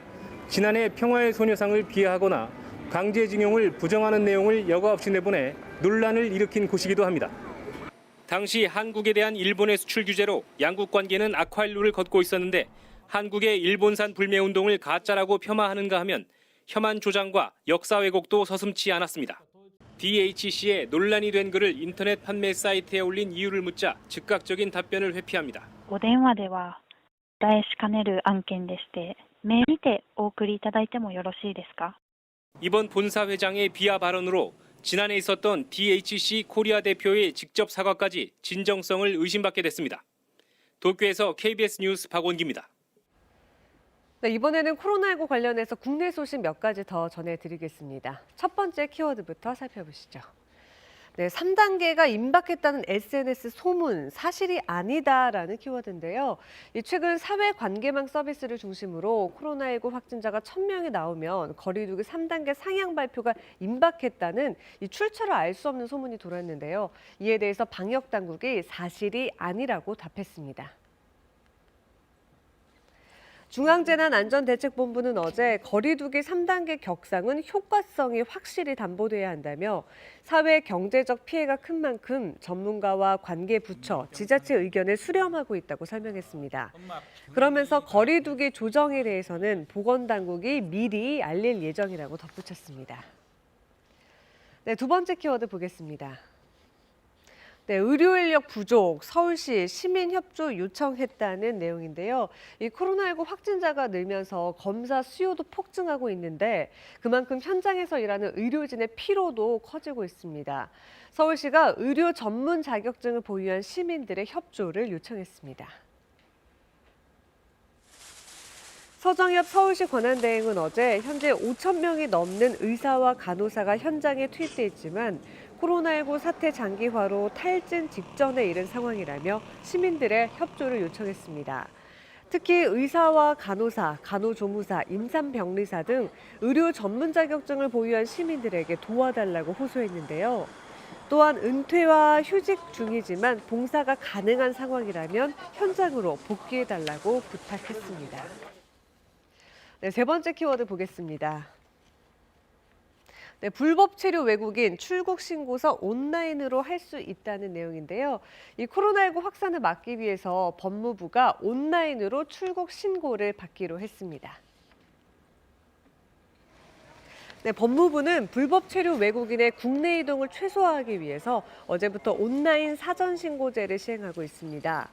온라인 사전 신고를 원하는 외국인은 출국하기 최소 3일 전에 자진 출국 신고서를 출력한 뒤 출국 당일 여권과 항공권 사본을 내고 범죄 경력 조회 후에 범칙금을 내면 바로 출국할 수 있습니다. 다만 출국 전에 항공사 등에서 요구하는 PCR 검사 음성 결과 등 서류를 충족해야 합니다. 네, 마지막 키워드 보겠습니다. 네, 아시아나항공 무착륙 국제관광 비행을 취소했다는 키워드입니다. 이 아시아나항공은 지난 12일 일본 규슈 지방 상공을 비행하고 돌아오는 무착륙 국제관광 비행을 선보였는데요. 코로나19 확산으로 인해 이달 예정됐던 일정은 모두 취소했습니다. 아시아나항공은 이달 20일, 24일, 31일로 예정됐던 A380 국제관광 비행편을 취소한다고 밝혔습니다. 그러면서 추후 코로나19 상황이 호전되는 경우에 일정을 재수립해서 안내하겠다고 말했는데요. 한편 진에어와 제주항공은 예정된 대로 국제 관광 비행을 진행합니다. 지금까지 코로나 Q&A였습니다. 윤석열 검찰총장 징계를 계기로 민주당은 검찰 개혁의 이유가 더 분명해졌다며 공수처 출범의 당위성을 역설하고 나섰습니다. 반면 국민의힘은 법치 파괴라고 반발했습니다. 손서영 기자의 보도입니다. 민주당은 징계위 판단을 존중한다며 검찰개혁의 필요성이 입증됐다고 했습니다. 현직 총장이 중징계를 받은 것은 검찰 내부의 과제가 그만큼 크다는 것을 드러낸 것입니다. 그러면서 공수처를 통해 검찰개혁을 지속하겠다고 밝혔습니다. 이른 시일 안에 국민이 신뢰할 수 있는 중립적이고 공정한 공수처장 후보자를 추천해 주기를 바랍니다. 공수처 출범은 개혁의 끝이 아니라 시작입니다. 국민의힘은 정상적인 사람은 징계 사유를 납득할 수 없다며 윤 총장이 대통령과 맞대고 소송하는 게 어떻게 비치겠냐고 했습니다. 물러나줬으면 좋겠다 이렇게 해서 처리를 했으면은 지금과 같은 그렇게 구차한 방법을 통하지 않아도 얼마든지. 공수처가 무소불위 행위를 하면 어떻게 견제할 것이냐며 처장 인선에도 날을 세웠습니다. 점지해 놓은 사람을 공수처장으로 앉혀서 자신들을 향하는 불법 부정 비리 수사를 중단시키려고 합니다. 이런 가운데 처장 추천위원회가 재소집돼 내일 다시 열립니다. 법 개정으로 7명 중 5명만 찬성하면 의결할 수 있기 때문에 당일 후보 2명이 결정될 수도 있습니다. 국민의힘 측 추천위원은 위원 사퇴를 포함해 참여 여부 등을 숙고 중이라며 법적 대응도 검토하고 있다고 밝혔습니다. 추 장관 사의 표명에 대해 민주당은 검찰개혁에 초석을 놓은 추 장관의 결단을 존경한다고 한 반면 국민의힘은 역사상 최악의 장관의 퇴장, 그 이상도 이하도 아니라고 밝혔습니다. KBS 뉴스 손서영입니다. 지구온난화가 태풍이나 폭우 같은 기상재해를 점점 더 많이 출현시키게 되는 구체적인 메커니즘이 규명됐습니다. 주범은 이산화탄소 증가인데 그게 어떻게 기상이변들로 이어지는지 슈퍼컴퓨터가 그 인과성을 밝혀냈습니다. 오승목 기자가 설명드립니다. 지구 대기와 해양 움직임을 슈퍼컴퓨터로 모형화한 초고해상도 화면입니다. 국내 연구진이 대기 중 이산화탄소 농도를 2배와 4배씩 높여 100년간의 기후변화를 분석했더니 열대 저기압, 즉 태풍의 발생 빈도는 다소 줄었지만 한번 발생하면 풍속이 최소 시속 178km, 3등급 이상의 매우 강한 태풍일 가능성이 50% 높아지는 것을 확인했습니다. 강수량도 지금보다 약 35% 늘어났습니다. 지금처럼 대기 중 이산화탄소량이 점점 많아지면 지난 여름 한반도를 핥히고 간 마이삭과 바비 같은 강력한 태풍이 더 자주 올 수 있고 54일이라는 역대 최장기간 장마 기록도 다시 깨질 수 있다는 얘기입니다. 지표면 자체의 에너지가 증가하고 그러면 수증기도 같이 증가를 하거든요. 태풍이 한 번 발생했을 경우에 3등급 이상으로 강한 태풍이 발생할 가능성이 높아지고요.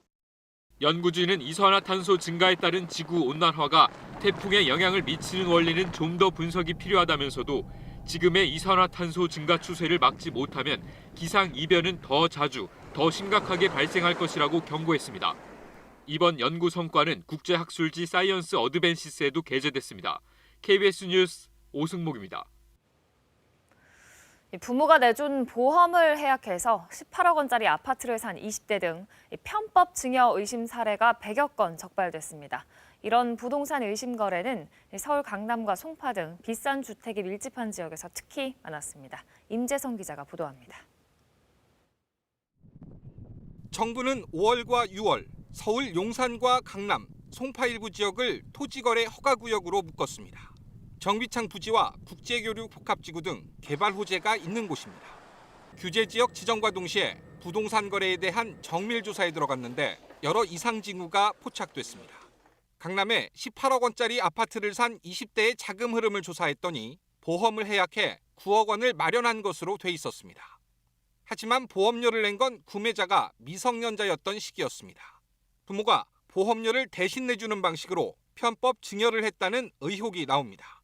미성년 당시에 9억 원씩이나 달하는 보험료를 조달할 수 있는 능력이 없다고 기본적으로 생각을 하고 있기 때문에 정부가 서울과 경기도 일부 지역을 대상으로 6개월 동안 실거래 조사를 한 결과 이런 편법 증여를 통한 아파트 의심 구매가 100건 넘게 확인됐습니다. 특히 90%에 가까운 94건이 강남과 송파, 용산에서 아파트를 구매한 경우였습니다. 같은 시기 조사 대상에 포함된 경기도의 6배입니다. 고가주택이 집중된 서울 주요 도심 지역에서 이와 같은 불법행위 의심 사례가 상대적으로 많이 이루어졌다고 보여집니다. 국토부는 탈세가 의심되는 건은 국세청에 통보해 혐의를 분석하고 필요하면 세무조사 등 후속 조치가 이루어지게 할 방침입니다. 또 서울뿐 아니라 최근 집값 과열 조짐이 나타난 수도권과 지방 일부 지역을 중심으로 실거래 조사를 확대하기로 했습니다. KBS 뉴스 임재성입니다. 음주운전자가 몰던 트럭이 횡단보도를 건너던 70대 노인을 덮쳤습니다. 할머니는 위중한 상황인데요. 사고를 낸 운전자는 그대로 현장을 벗어났다가 붙잡혔습니다. 알고 달아난 건 아니었다고 주장을 하는데 직접 보고 판단해 보시죠. 김용덕 기자입니다. 횡단보도를 지나는 행인 2명. 트럭 한 대가 후진하더니 2사람을 밀어 쓰러뜨립니다. 잠시 멈춘 트럭이 다시 움직이자 놀라 소리를 치고 차를 두들겨 보지만 그대로 한 사람을 밟고 지나갑니다. 아주머니가 이렇게 사람 있다고 이렇게 얘기했는데 갑자기 또 뒤로 후진해가지고 사람을 밟고 그냥 가버리더라고요. 사고가 발생한 횡단보도입니다. 트럭은 항해를 하는 피해자를 뒤로 한 채 곧바로 현장을 벗어났는데요. 다른 승용차 운전자가 뒷쫓아가 붙잡아 왔습니다. 피해자는 장애로 거동이 불편했던 70대 할머니와 60대 요양보호사 등 2명. 특히 길바닥에 넘어져 차에 깔린 할머니는 턱과 골반 등이 부러지고 복부 출혈이 발생하는 등 위중한 상황입니다. 소리도 치시고 하셨는데 어떻게 그렇게 그냥 갈 수가 있는지 저는 더 그게 괘씸한 따름입니다. 저희 가족은. 음주 측정 결과 트럭 운전자 A씨의 혈중 알코올 농도는 면허 정지 수준. 트럭엔 동승자 3명도 있었습니다. 경찰 조사에서 A씨는 사고 사실을 알고 달아난 건 아니라고 주장한 것으로 전해졌습니다. 단순으로 접수하고 그냥 다 가셨더라고요. 경찰에서는 최선을 다해서 조사를 한번 다시 하겠다. 처음엔 단순 사고라 자기들도 인지를 못한 건 죄송하다 이렇게 얘기는 들었습니다. 경찰은 교통사고 처리 특례법상 치상 등 혐의로 A씨를 입건하고 구호 조치 없이 현장을 벗어난 이유 등을 조사하는 한편 동승자들의 음주운전 방조 여부도 수사 중입니다. KBS 뉴스 김용덕입니다. 이른바 맷값 폭행 사건, 영화 베테랑의 소재가 된 바로 그 사건의 가해자가 아이스하키 협회장에 출마해 논란이 커지고 있습니다. 사회적 무리를 빚은 사람은 출마할 수 없다는 규정도 있는데 어떻게 나올 수 있었던 걸까요? 신수빈 기자가 취재했습니다. 막장 재벌의 부조리를 적나라하게 보여준 영화 베테랑의 소재가 됐던 최철원 M&M 대표. 2010년 화물연대 소속 운전기사를 야구방망이로 때린 일명 맷값 폭행 사건으로 징역 1년 6월, 집행유예 3년을 선고받았습니다. 이런 최 씨가 최근 대한아이스하키협회장 선거에 출마했습니다. 협회 규정에는 사회적 무리를 일으킨 사람은 출마할 수 없다고 명시돼 있습니다. 그런데 협회 선거관리위원회는 논의 끝에 후보 등록을 승인했습니다. 법무법인의 자문 등을 거쳤다지만 일반적 정서와는 동떨어진 판단입니다. 뚜렷한 기준이 있는 게 아니기 때문에 해석상 집행유예는 이 정도 범위에 해당하지 않는다라고 넓게 해석을 한 것으로 보이고요. 일반인의 상식선에서 바라본 것과는 조금 거리가 멀다고 볼 수도 있을 것 같습니다. 체육시민단체는 맷값 폭행보다 더 큰 사회적 무리는 뭐냐며 후보 사퇴를 요구했고 정치권도 동참했습니다. 당장 회장 후보직에서 사퇴하십시오. 대한아이스하키 협회에도 당부합니다. 시민들의 상식에 맞는 조치를 취해 주십시오. 문화체육관광부는 최 씨가 당선되더라도 회장 인준권을 가진 대한체육회에 엄격한 판단을 요청하겠다고 했고 체육회도 따져보겠다는 입장입니다. 최 대표는 2년 전부터 많은 하키인이 부탁해 출마한 것이라며 당선되면 최선을 다하겠다고 밝혀 사실상 사퇴 의사가 없다는 뜻을 드러냈습니다. 최 씨를 비롯한 후보 2명이 출마한 아이스하키 협회장 선거는 오늘입니다. KBS 뉴스 신수빈입니다. 나흘째 강추위가 이어지고 있습니다. 주변에 추위에 취약한 분들이 있는지 따뜻한 관심을 가질 때인데요. 지금 중부지방과 경북 내륙 지역을 중심으로는 한파특보가 내려진 가운데 오늘 강원 일부 지역으로는 아침 기온이 영하 15도 아래로 떨어졌습니다. 일부 지역은 또 영하 10도 아래로 내려간 곳도 있습니다. 특히 평창 면호는 오늘 아침 기온이 영하 24.1도로 출발했고 파주도 영하 17.2도, 서울도 영하 11.1도로 어제만큼 춥습니다. 오늘 낮에는 잠시 기온이 오르겠습니다. 내일도 추위가 누그러지겠지만 토요일에는 다시 찬바람이 불어오면서 서울의 아침 기온 영하 11도까지 뚝 떨어지겠습니다. 서해상과 동해상으로는 계속 찬바람이 불어오면서 구름이 만들어지고 있습니다. 일부 지역 여전히 대설주의보가 발효 중인데요. 오늘 늦은 밤부터는 다시 눈구름대의 영향을 받으면서 중부지방을 중심으로 비나 눈이 내리겠습니다. 경기 남부와 강원 영서 남부, 충북 북부 지역은 최고 7cm, 그 밖의 지역에도 1에서 3cm 정도의 눈이 내려 쌓이겠습니다. 반면 동쪽 지역은 대기가 매우 건조합니다. 특히 동해안 지역에는 건조경보가 발효 중이니까요. 화재 예방에 각별히 유의하셔야겠습니다. 아침 기온 어제와 비슷하고요. 낮 기온은 어제보다 3, 4도가량 높겠습니다. 날씨 정보 전해드렸습니다. 코로나19 신규 확진자가 1,078명으로 역대 최다를 기록했습니다. 지난 일주일간 하루 평균 환자 수도 800명을 웃돌아 3단계 기준을 충족한 가운데 정부는 거리두기 상향 검토에 착수했습니다. 미국 연방준비제도가 기준금리를 현 제로금리 수준으로 유지하기로 했습니다. 코로나19 재확산으로 지난달 미국의 소매 판매는 지난 4월 1차 대유행 이후 7개월 만에 가장 큰 폭으로 감소했습니다. 문재인 대통령이 윤석열 검찰총장에 대한 정직 2개월 징계안을 제거했습니다. 윤 총장 측이 불법 부당한 조치라며 법적 대응을 예고한 가운데 추미애 법무부 장관은 사의를 표명했습니다. 나흘째 강추위가 이어지는 가운데 중부와 전북, 경북에는 한파특보가 내려져 있습니다. 낮부터는 기온이 점차 올라 내일은 추위가 잠시 누그러지겠습니다. 네, 반갑지 않은 신기록의 연속입니다. 코로나19 국내 신규 확진자 어제도 또다시 최고 수치를 갈아치웠습니다. 1,078명, 사흘 만에 다시 1,000명대로 올라왔습니다. 국내 발생만 해도 1,000명을 넘어섰습니다. 서울과 경기 모두 300명대로 나왔고 인천까지 더하면 전국 신규 확진자의 70% 이상이 수도권에 집중이 됐습니다. 사망자는 12명 늘었습니다. 이틀 연속 두 자릿수로 나왔습니다. 이렇게 해서 누적 사망자 수가 이제 612명이 됐고요. 위중증 환자도 21명 늘어서 이제 누적 226명이 됐습니다. 이 때문에 병상 부족 문제가 자꾸 심해지고 있는데요. 수도권의 경우에는 중환자 전담 병상 총 152개 가운데 이제 딱 3개만 남았습니다. 전국적으로도 40개가 채 되지 않는 걸로 집계되고 있습니다. 이러다 보니 정부는 병상 확보를 최우선 과제로 잡고 있는데요. 정세균 총리는 수도권의 지자체들 확진자 병상 배정에 행정력을 총동원해달라 이렇게 당부를 했고요. 정부는 중증도가 상대적으로 낮거나 호전된 환자들은 빨리빨리 이 준중 환자 병상으로 옮겨서 치료하는 방안을 추진하기로 했습니다. 이 전체적인 방역에 대해서도 이제 3단계 인상을 본격적으로 논의하고 있습니다. 최근 일주일 국내 발생 확진자가 하루 평균 800명을 넘어섰기 때문에 이미 이 3단계 기준 안으로 들어와 있는 상황인데요. 다만 3단계로 올린다고 해도 당장 방역이라든가 의료 여건 등이 받쳐주지 않을 수 있기 때문에 종합적으로 고려해서 결정한다는 게 정부 입장입니다.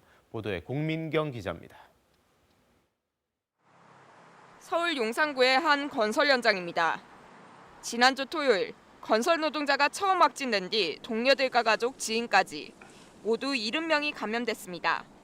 함께 식사를 해 감염 위험이 높았고 근무 중 방역 수칙을 잘 지켰는지는 확인이 어려운 상황입니다.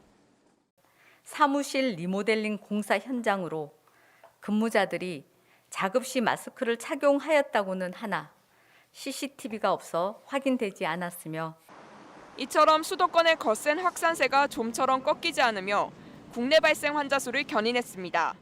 최근 일주일 동안을 보면 국내 발생 환자 수는 최소 600명대에서 1,000명대로 오갔고 하루 평균 환자 수는 800명대를 넘겼습니다.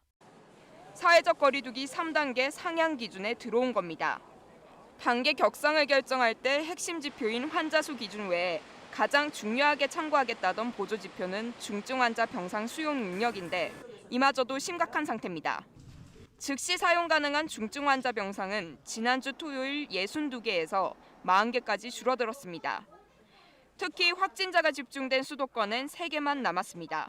감염에 취약한 60대 이상 고령 확진자 비율도 최근 일주일 동안 30%를 넘겼습니다. 정부가 거리두기 3단계 상향 검토에 착수한 이유입니다.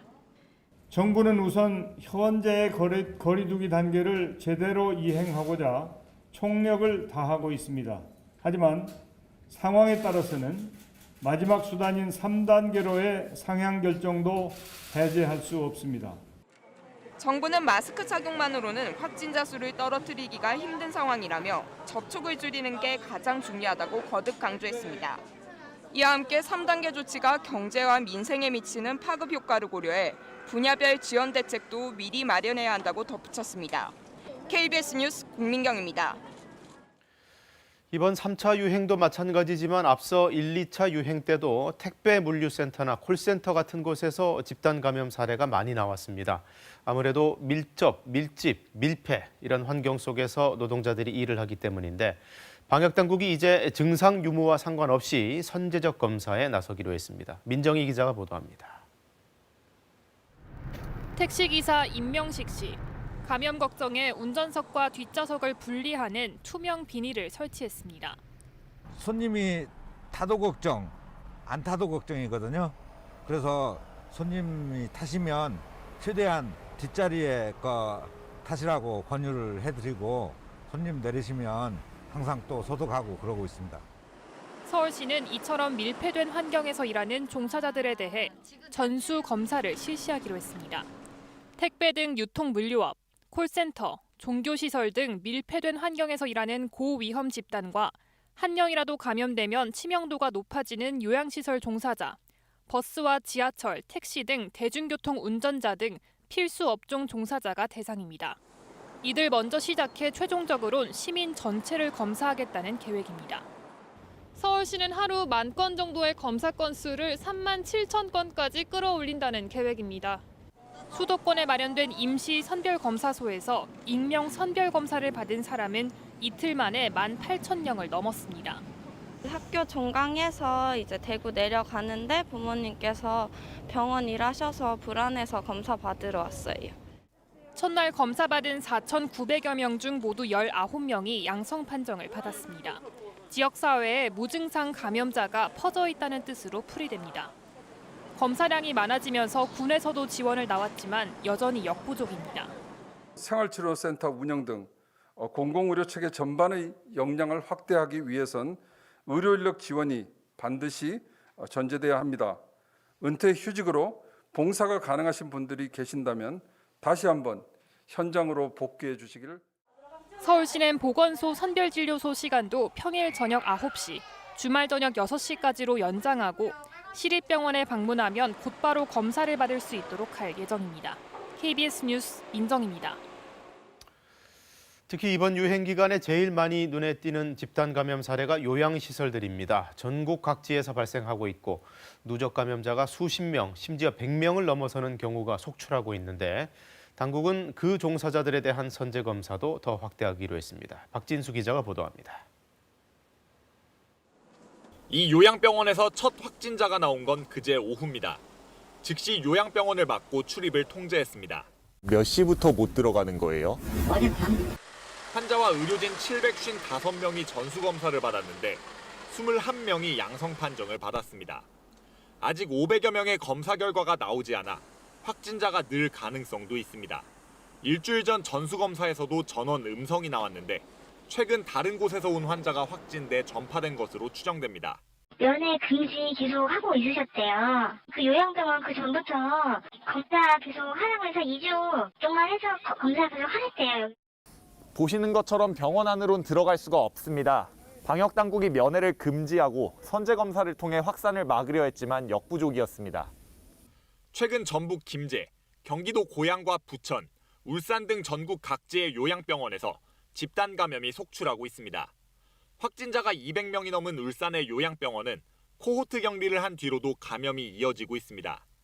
최근 한 달 동안 요양병원과 요양시설, 정신병원에서 발생한 집단 감염은 17건, 시설 종사자와 간병인에게서 전파된 사례가 70%를 넘어 가장 많았습니다. 방역 당국은 종사자들의 사적 모임에 의한 감염과 간병인이 바뀔 때 불충분한 감염 확인 절차, 신규 입소자에 대한 미흡한 검사를 위험 요인으로 꼽았습니다. 이에 따라 취약시설에 대한 선제검사 주기를 더 단축하기로 했습니다. 검사 주기를 수도권은 2주에서 1주, 비수도권은 4주에서 2주로 단축할 계획입니다. 또 필요할 경우 요양병원에 신속 항원 검사 키트를 사용할 수 있게 하고 행정명령을 발동해 기관장에게 검사 의무를 부과할 계획입니다. KBS 뉴스 박진수입니다. 세계적인 코로나19 재확산 속에 미국의 소비도 얼어붙었습니다. 지난달 미국의 소매 판매가 4월 1차 유행 이후 가장 큰 폭으로 감소했는데요. 중앙은행인 연방준비제도는 기준금리를 현 제로금리 수준으로 유지하기로 했습니다. 뉴욕 한보경 특파원의 보도입니다. 지난달 미국의 소매 판매가 전달보다 1.1% 감소했습니다. 코로나19가 1차로 대유행했던 지난 4월 이후 7개월 만에 가장 큰 감소폭입니다. 미국의 최대 할인 행사인 블랙 프라이데이로 이어지는 추수감사절 연휴가 있었지만 온라인 판매만 소폭 늘었을 뿐 전체 소비를 끌어올리지는 못했습니다. 미국 경제를 지탱하는 소비가 코로나19 재확산으로 다시 위축되고 있는 걸로 보입니다. 올해 마지막 정례 회의를 연 연방준비제도도 기준금리를 현 제로금리 수준에서 동결하고 채권 매입 규모도 월 1,200달러를 유지하기로 했습니다. 파월 연준 의장은 미국의 경제 활동과 고용이 계속 회복은 되고 있지만 코로나19 사태 이전 수준에는 훨씬 못 미치고 있다며 코로나19 사태는 미국 경제에 상당한 부담을 줄 거라고 말했습니다. We are committed to using our full range of tools to support the economy and to help assure that the recovery from this difficult period will be as robust as possible. 미국 의회도 추가 경기부양책 합의에 속도를 내고 있습니다. CNN 등 미국 언론들은 민주당과 공화당 양당이 9천억 달러 규모의 추가 경기부양책 합의에 거의 근접했다고 보도했습니다. We committed to continuing these urgent discussions until we have an agreement. And we agreed we will not leave town until we've made law. 추가 부양책에는 개인지원금 지급도 포함돼 있지만 지난 3월 1차 경기부양책으로 지급된 1인당 1,200달러보다는 훨씬 적을 거란 예상입니다. 뉴욕에서 KBS 뉴스 한보경입니다. 문재인 대통령이 윤석열 검찰총장에 대한 징계안을 제거했습니다. 윤 총장의 직무는 2달 동안 정지됐는데요. 추미애 장관은 징계안 제청과 동시에 대통령에게 직접 사의를 표명했습니다. 손은혜 기자가 보도합니다.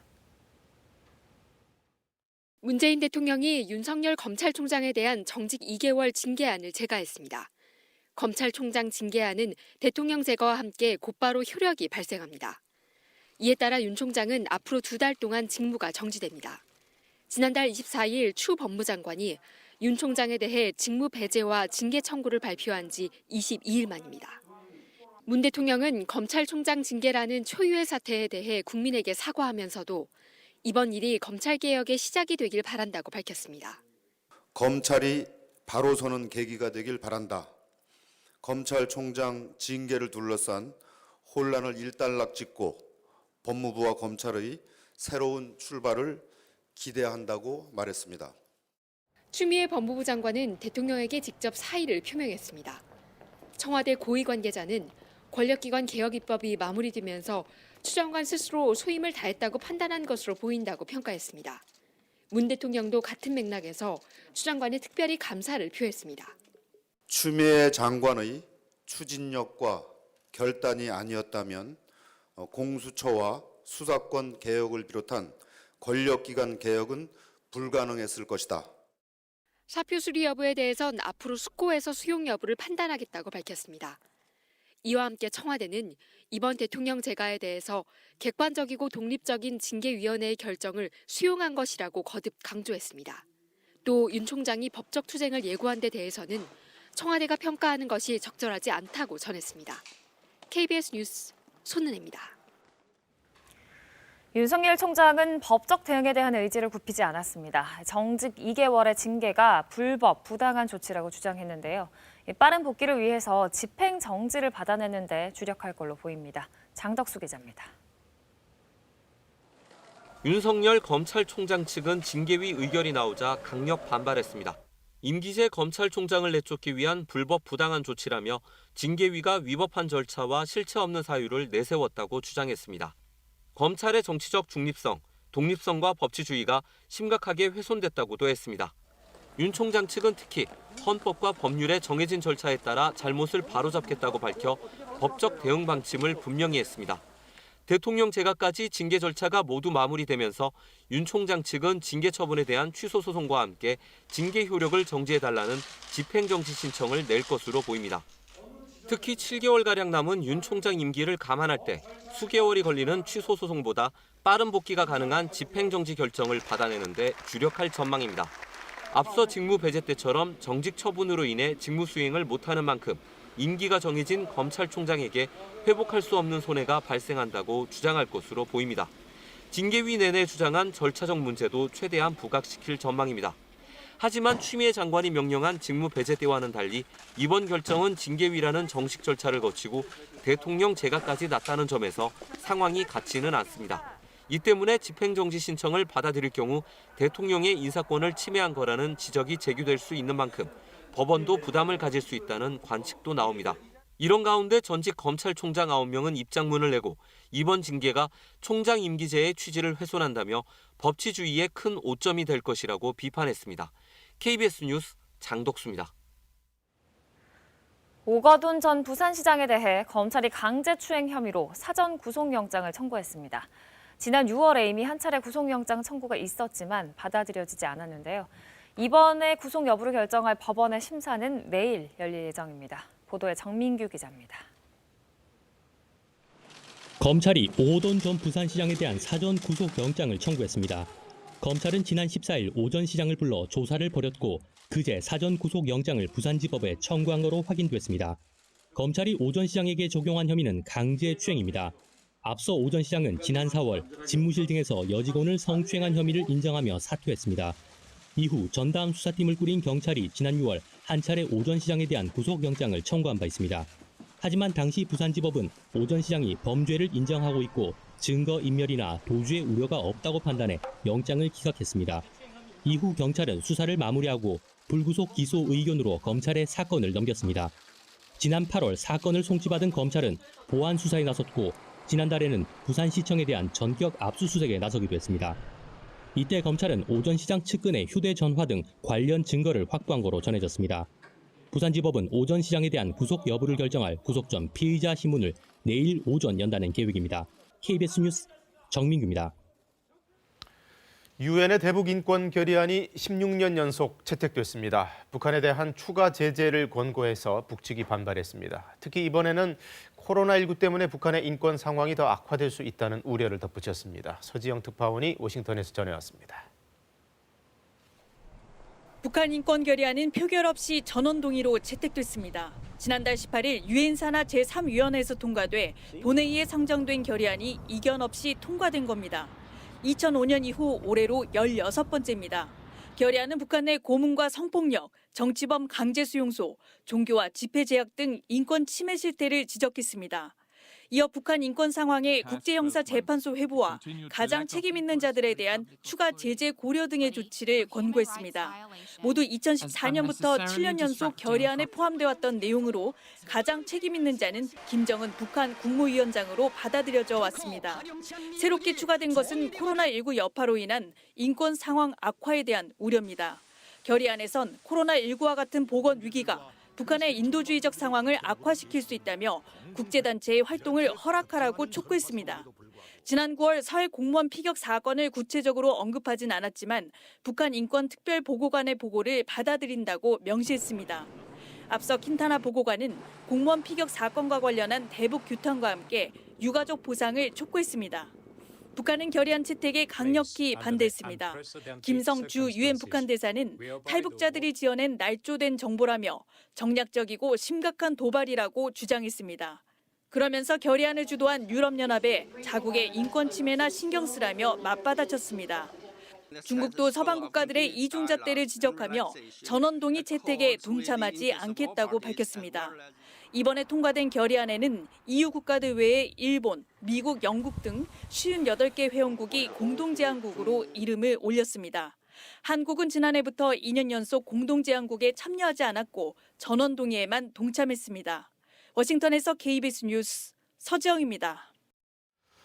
바이든 미국 대통령 당선인이 본격적인 내각 구성 작업을 서두르고 있습니다. 미국 최초의 성소수자 출신 장관도 나올 것으로 보입니다. 이제 공화당도 이 바이든호의 출범을 받아들이는 쪽으로 돌아서고 있는데 트럼프 대통령은 거기에 대해서도 불쾌감을 드러냈습니다. 워싱턴 금철영 특파원입니다. 올해 민주당 대선 후보 경선 과정에서 초반 돌풍을 일으켰던 부티지지 전 인디애나 사우스밴드 시장이 차기 바이든 행정부의 교통부 장관에 지명됐습니다. He's got a vision of a next generation leader, and with experience and the temperament to lead change today. 스스로 성소수자임을 밝혔던 부티지지 전 시장은 올해 38살로 첫 대선 후보 경선 무대인 아이오와 코커스에서 1위를 차지하며 일약 차세대 주자로 떠올랐습니다. 부티지지 전 시장이 상원 인준을 거쳐 입각하게 되면 성소수자로서는 미 행정부 내 첫 장관이 됩니다.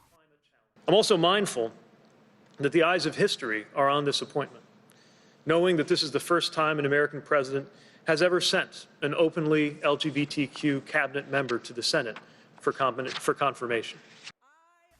바이든 당선인은 이와 함께 제니퍼 글렌홀름 전 미시간 주지사를 에너지 장관에, 또 연방정부의 기후변화 정책 조율을 위해 신설되는 이른바 기후차르지계는 지나 메카시 전 환경보호청장을 각각 내정했습니다.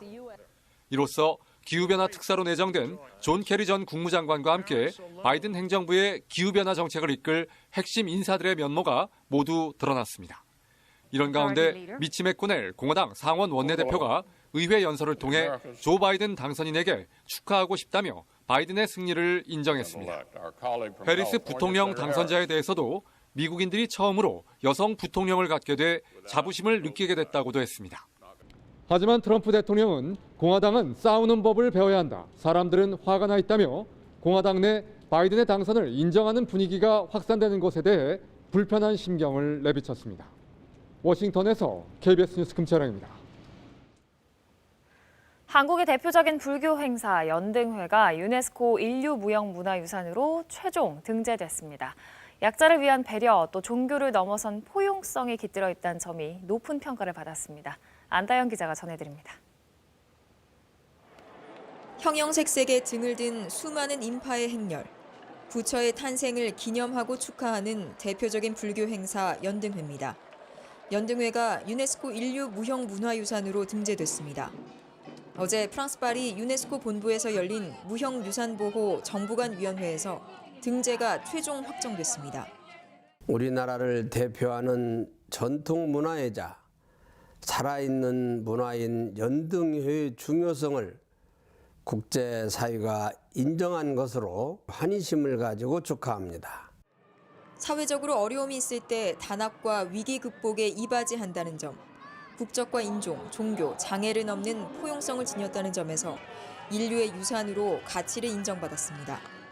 아주 화려한 축제이지만 그 운영에 있어서 그 절제와 약자를 위한 배려가 보이는 그런 점에 있어서도 심사기구로부터 높은 평가를 받았습니다.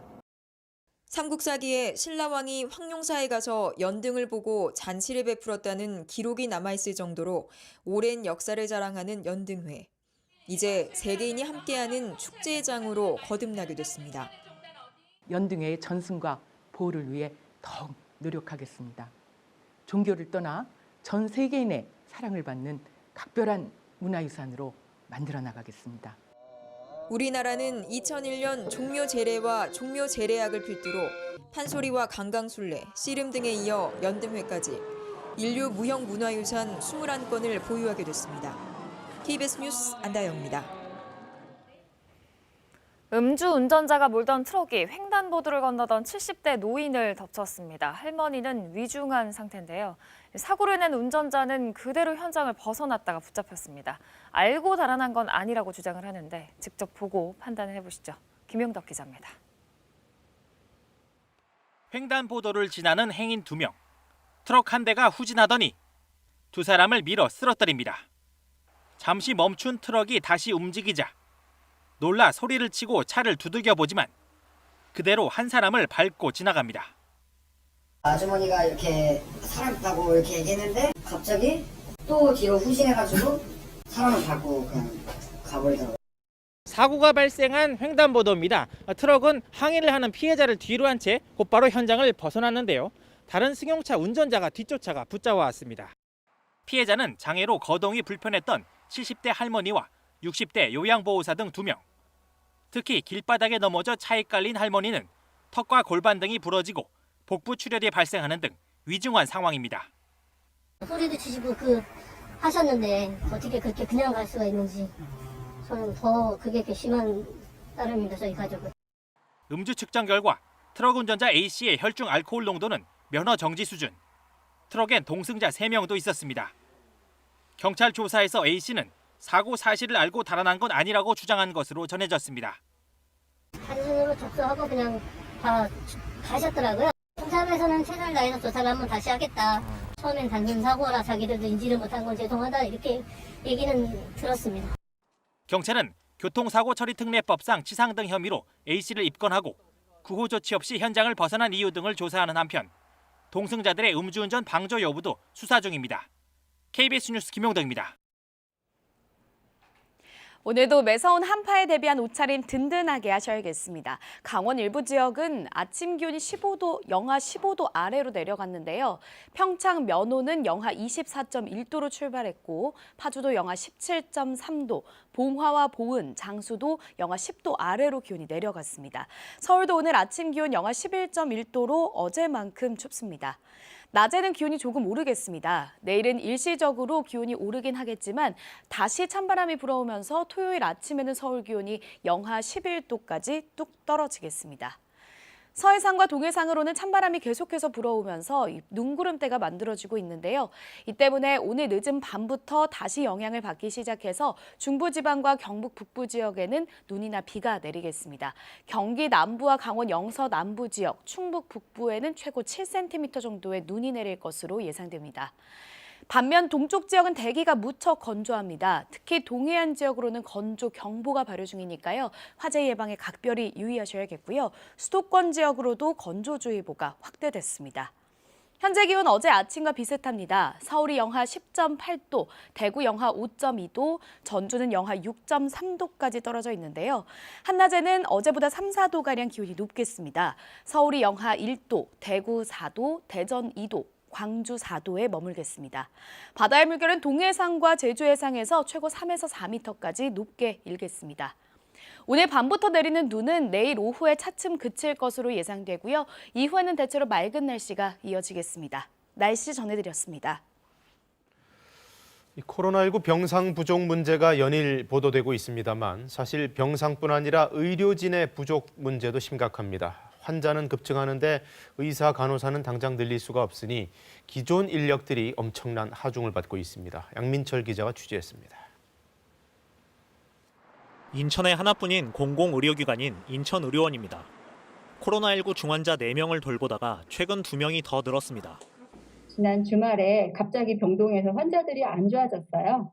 그래서 2명이 내려와서 기관 삽관을 하고 기계호흡을 시작했습니다. 그래서 4명을 볼 수 있는 의료 인력으로 저희가 구성을 해놨는데 갑자기 6명을 보고 있습니다.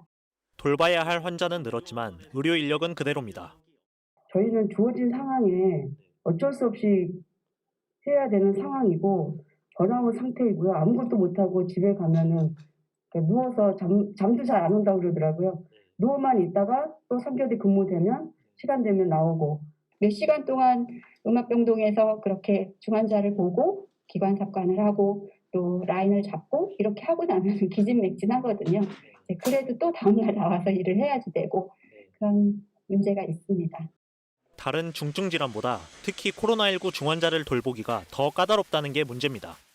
비레벨 보호구를 입고 2시간 동안 환자 돌보고 또 휴식을 하고 이렇게 교대로 해야 되는데 사실은 2시간은 못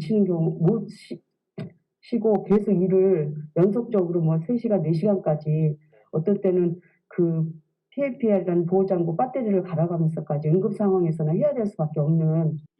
지금 이 시점에서 가장 필요한 건 훈련된 인력 지원이라고 입을 모읍니다. 일반적인 환자를 간호하는 게 아니라 중증 환자를 고위험 의료기를 다루는 중증 환자를 간호함에 있어서 어떤 교육이 전문화된 교육을 받은 간호사가 아니면 저희가 가르치면서 하는 거는 한계가 있습니다. 과중한 업무에 감염 위험까지 감수하고 있는 만큼 합당한 보상 체계 마련도 지적합니다. 그냥 간호사니까 너는 당연히 해야 되는 일 아니냐 이런 식으로는 좀 시대가 좀 아닌 것 같습니다. 네. 재정적인 면을 좀 보상해주고 충분한 휴식이 좀 보상이 돼야 되는데 현실적으로 인력이 좀 부족하다 보니까 어떤 위로를 받을 수 있는 상황이 좀 없는 게 조금 안타깝습니다. KBS 뉴스 양민철입니다. 이른바 맥갑 폭행 사건, 영화 베테랑의 소재가 된 바로 그 사건의 가해자가 아이스하키 협회장에 출마해 논란이 커지고 있습니다. 사회적 물의를 빚은 사람은 출마할 수 없다는 규정도 있는데 어떻게 나올 수 있었던 걸까요? 신수빈 기자가 취재했습니다. 막장 재벌의 부조리를 적나라하게 보여준 영화 베테랑의 소재가 됐던 최철원 M&M 대표. 2010년 화물연대 소속 운전기사를 야구방망이로 때린 일명 맥갑 폭행 사건으로 징역 1년 6월, 집행유예 3년을 선고받았습니다. 이런 최 씨가 최근 대한아이스하키협회장 선거에 출마했습니다. 협회 규정에는 사회적 물의를 일으킨 사람은 출마할 수 없다고 명시돼 있습니다. 그런데 협회 선거관리위원회는 논의 끝에 후보 등록을 승인했습니다. 법무법인의 자문 등을 거쳤다지만 일반적 정서와는 동떨어진 판단입니다.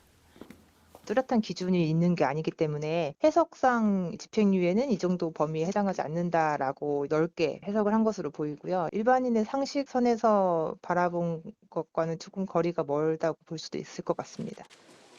체육시민단체는 맷값 폭행보다 더 큰 사회적 물의는 뭐냐며 후보 사퇴를 요구했고 정치권도 동참했습니다. 당장 회장 후보직에서 사퇴하십시오. 대한아이스하키 협회에도 당부합니다. 시민들의 상식에 맞는 조치를 취해 주십시오. 문화체육관광부는 최 씨가 당선되더라도 회장 인준권을 가진 대한체육회에 엄격한 판단을 요청하겠다고 했고 체육회도 따져보겠다는 입장입니다. 최 대표는 2년 전부터 많은 하키인이 부탁해 출마한 것이라며 당선되면 최선을 다하겠다고 밝혀 사실상 사퇴 의사가 없다는 뜻을 드러냈습니다. 최 씨를 비롯한 후보 2명이 출마한 아이스하키 협회장 선거는 오늘입니다. KBS 뉴스 신수빈입니다. 지구온난화를 일으키는 주범 이산화탄소가 강력한 태풍, 폭우와 같은 기상이변도 발생시킨다는 연구 결과가 나왔습니다. 국내 연구진이 슈퍼컴퓨터로 대기 중 이산화탄소 증가에 따른 기후 변화를 분석했는데요. 오승록 기자가 결과를 전해드립니다. 지구 대기와 해양 움직임을 슈퍼컴퓨터로 모형화한 초고해상도 화면입니다. 국내 연구진이 대기 중 이산화탄소 농도를 2배와 4배씩 높여 100년간의 기후변화를 분석했더니 열대 저기압, 즉 태풍의 발생 빈도는 다소 줄었지만 한번 발생하면 풍속이 최소 시속 178km, 3등급 이상의 매우 강한 태풍일 가능성이 50% 높아지는 것을 확인했습니다. 강수량도 지금보다 약 35% 늘어났습니다. 지금처럼 대기 중 이산화탄소량이 점점 많아지면 지난 여름 한반도를 핥히고 간 마이삭과 바비 같은 강력한 태풍이 더 자주 올 수 있고 54일이라는 역대 최장기간 장마 기록도 다시 깨질 수 있다는 얘기입니다. 지표면 자체의 에너지가 증가하고 그러면 수증기도 같이 증가를 하거든요. 태풍이 한 번 발생했을 경우에 3등급 이상으로 강한 태풍이 발생할 가능성이 높아지고요. 연구진은 이산화탄소 증가에 따른 지구온난화가 태풍에 영향을 미치는 원리는 좀 더 분석이 필요하다면서도 지금의 이산화탄소 증가 추세를 막지 못하면 기상이변은 더 자주, 더 심각하게 발생할 것이라고 경고했습니다. 이번 연구 성과는 국제학술지 사이언스 어드밴시스에도 게재됐습니다. KBS 뉴스 오승목입니다.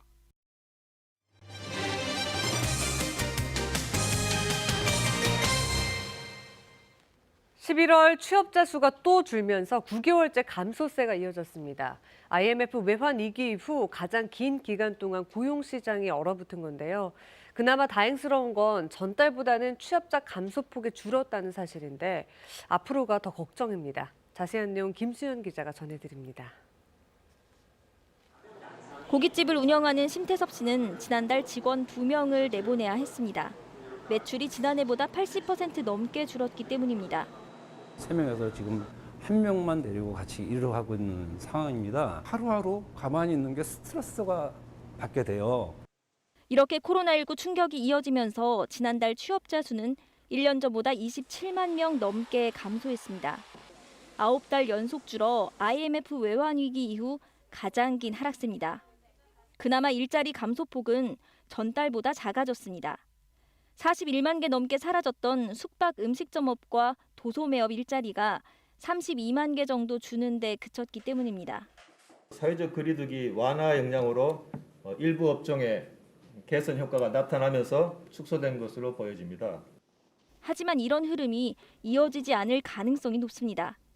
이번 통계조사 기간은 지난달 15일에서 21일, 중순까지 유지된 거리두기 완화 기간으로 이후 강화된 거리두기가 반영되지 않았기 때문입니다. 여기에 비교적 거리두기 영향을 덜 받는 제조업에서도 취업자가 9개월째 줄고 있습니다. 청년 고용 부진이 이어지고 임시 일용직이 20만 개 이상 주는 등 취약계층의 고용 타격이 누적되고 있는 것도 위험 요인입니다. 11월 말부터 재확산이 왔기 때문에 아마 12월 통계를 보시면 오히려 더 감소할 수 있는 부분이 생길 겁니다. 취약계층이 상당히 안 좋을 수 있죠. 정부도 이런 우려를 알고 있다며 고용 개선 대책을 내놓겠다고 했지만 거리두기 3단계 상향 가능성까지 거론되고 있어 운신의 폭은 넓지 않은 상황입니다. KBS 뉴스 김수연입니다. 충남 보령의 한 대학 기숙사에서 베트남 유학생들이 코로나19에 집단 감염됐습니다.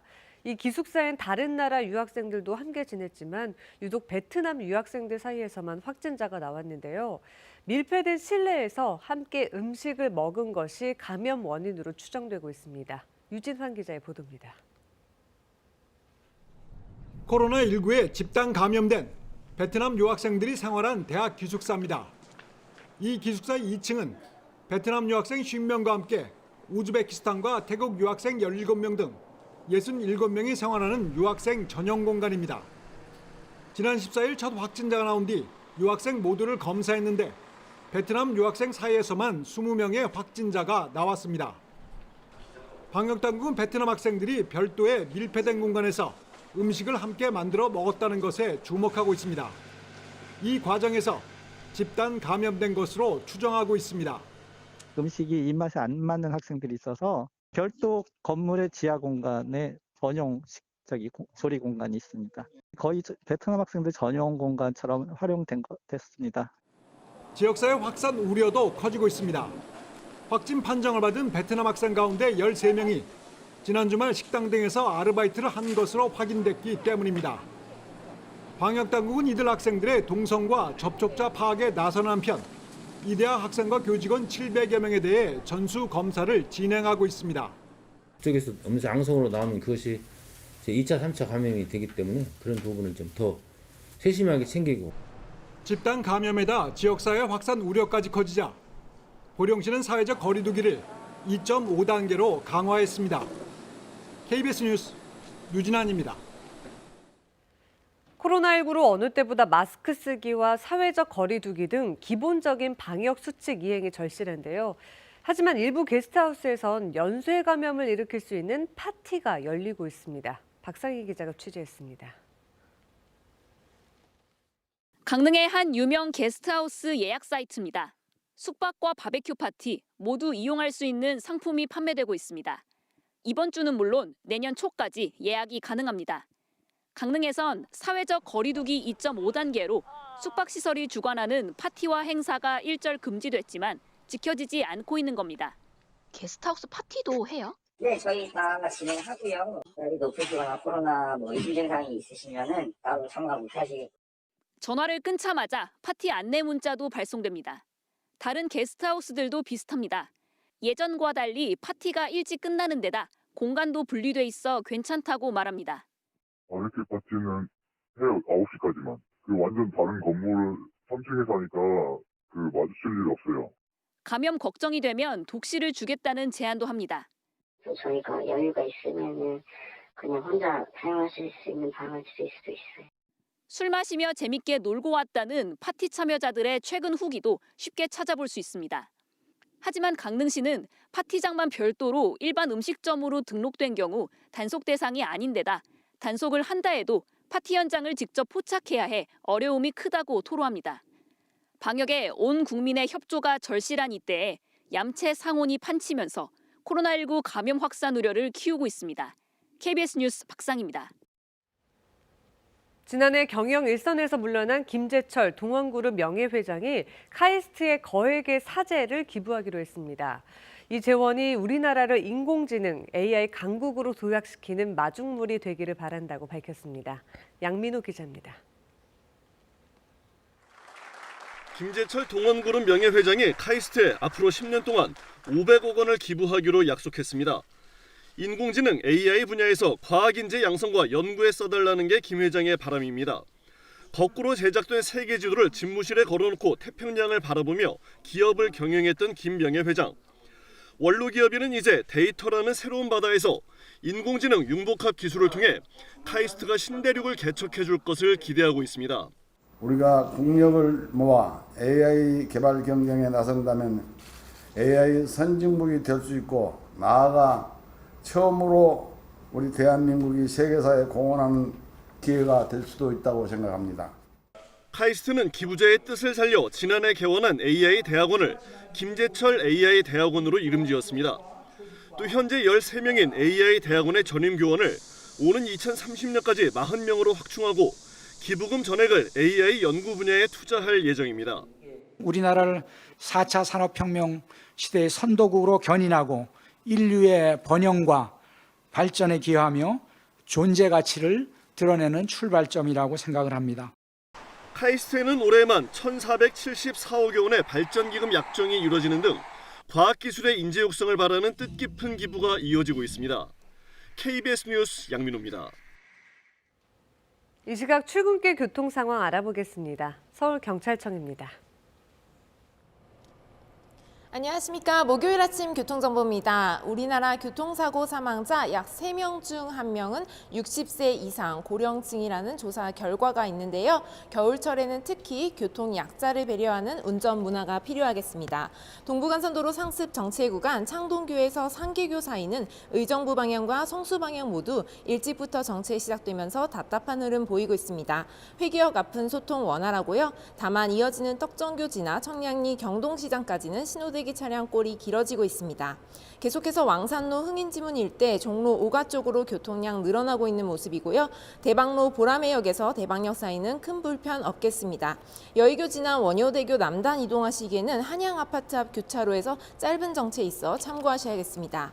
이어서 교통통제 및 혼잡 예상 정보입니다. 내부순환로 성산 방향 정릉터널 조명 설비 공사로 오늘 밤 10시부터 내일 새벽 5시까지 부분 통제될 예정이며 오늘 낮 12시 30분부터 오후 6시까지 여의도 LG 트윈타워부터 마포대교 거쳐 한진중공업 앞까지 행진하는 소규모 집회 예정되어 있습니다. 교통정보였습니다.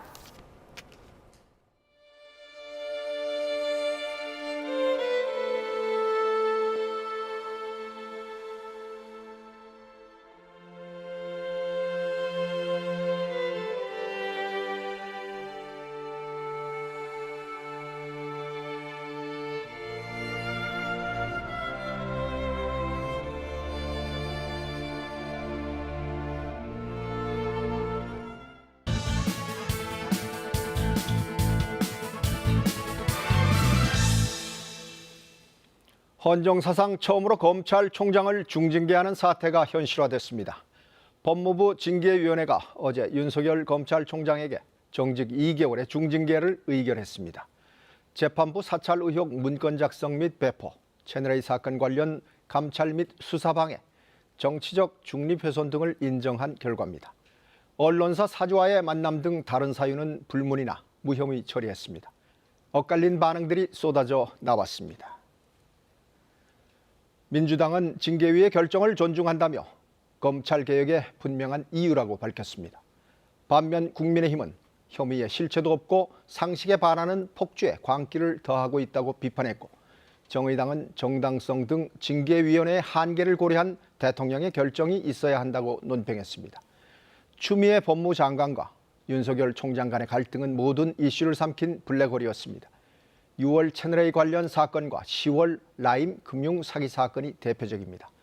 두 건 모두 사건 관련자들의 주장에 의해 윤 총장의 수사 지휘권이 박탈됐고, 그 후 11월 24일 추 장관은 윤 총장의 직무 배제와 징계 청구를 발표했습니다.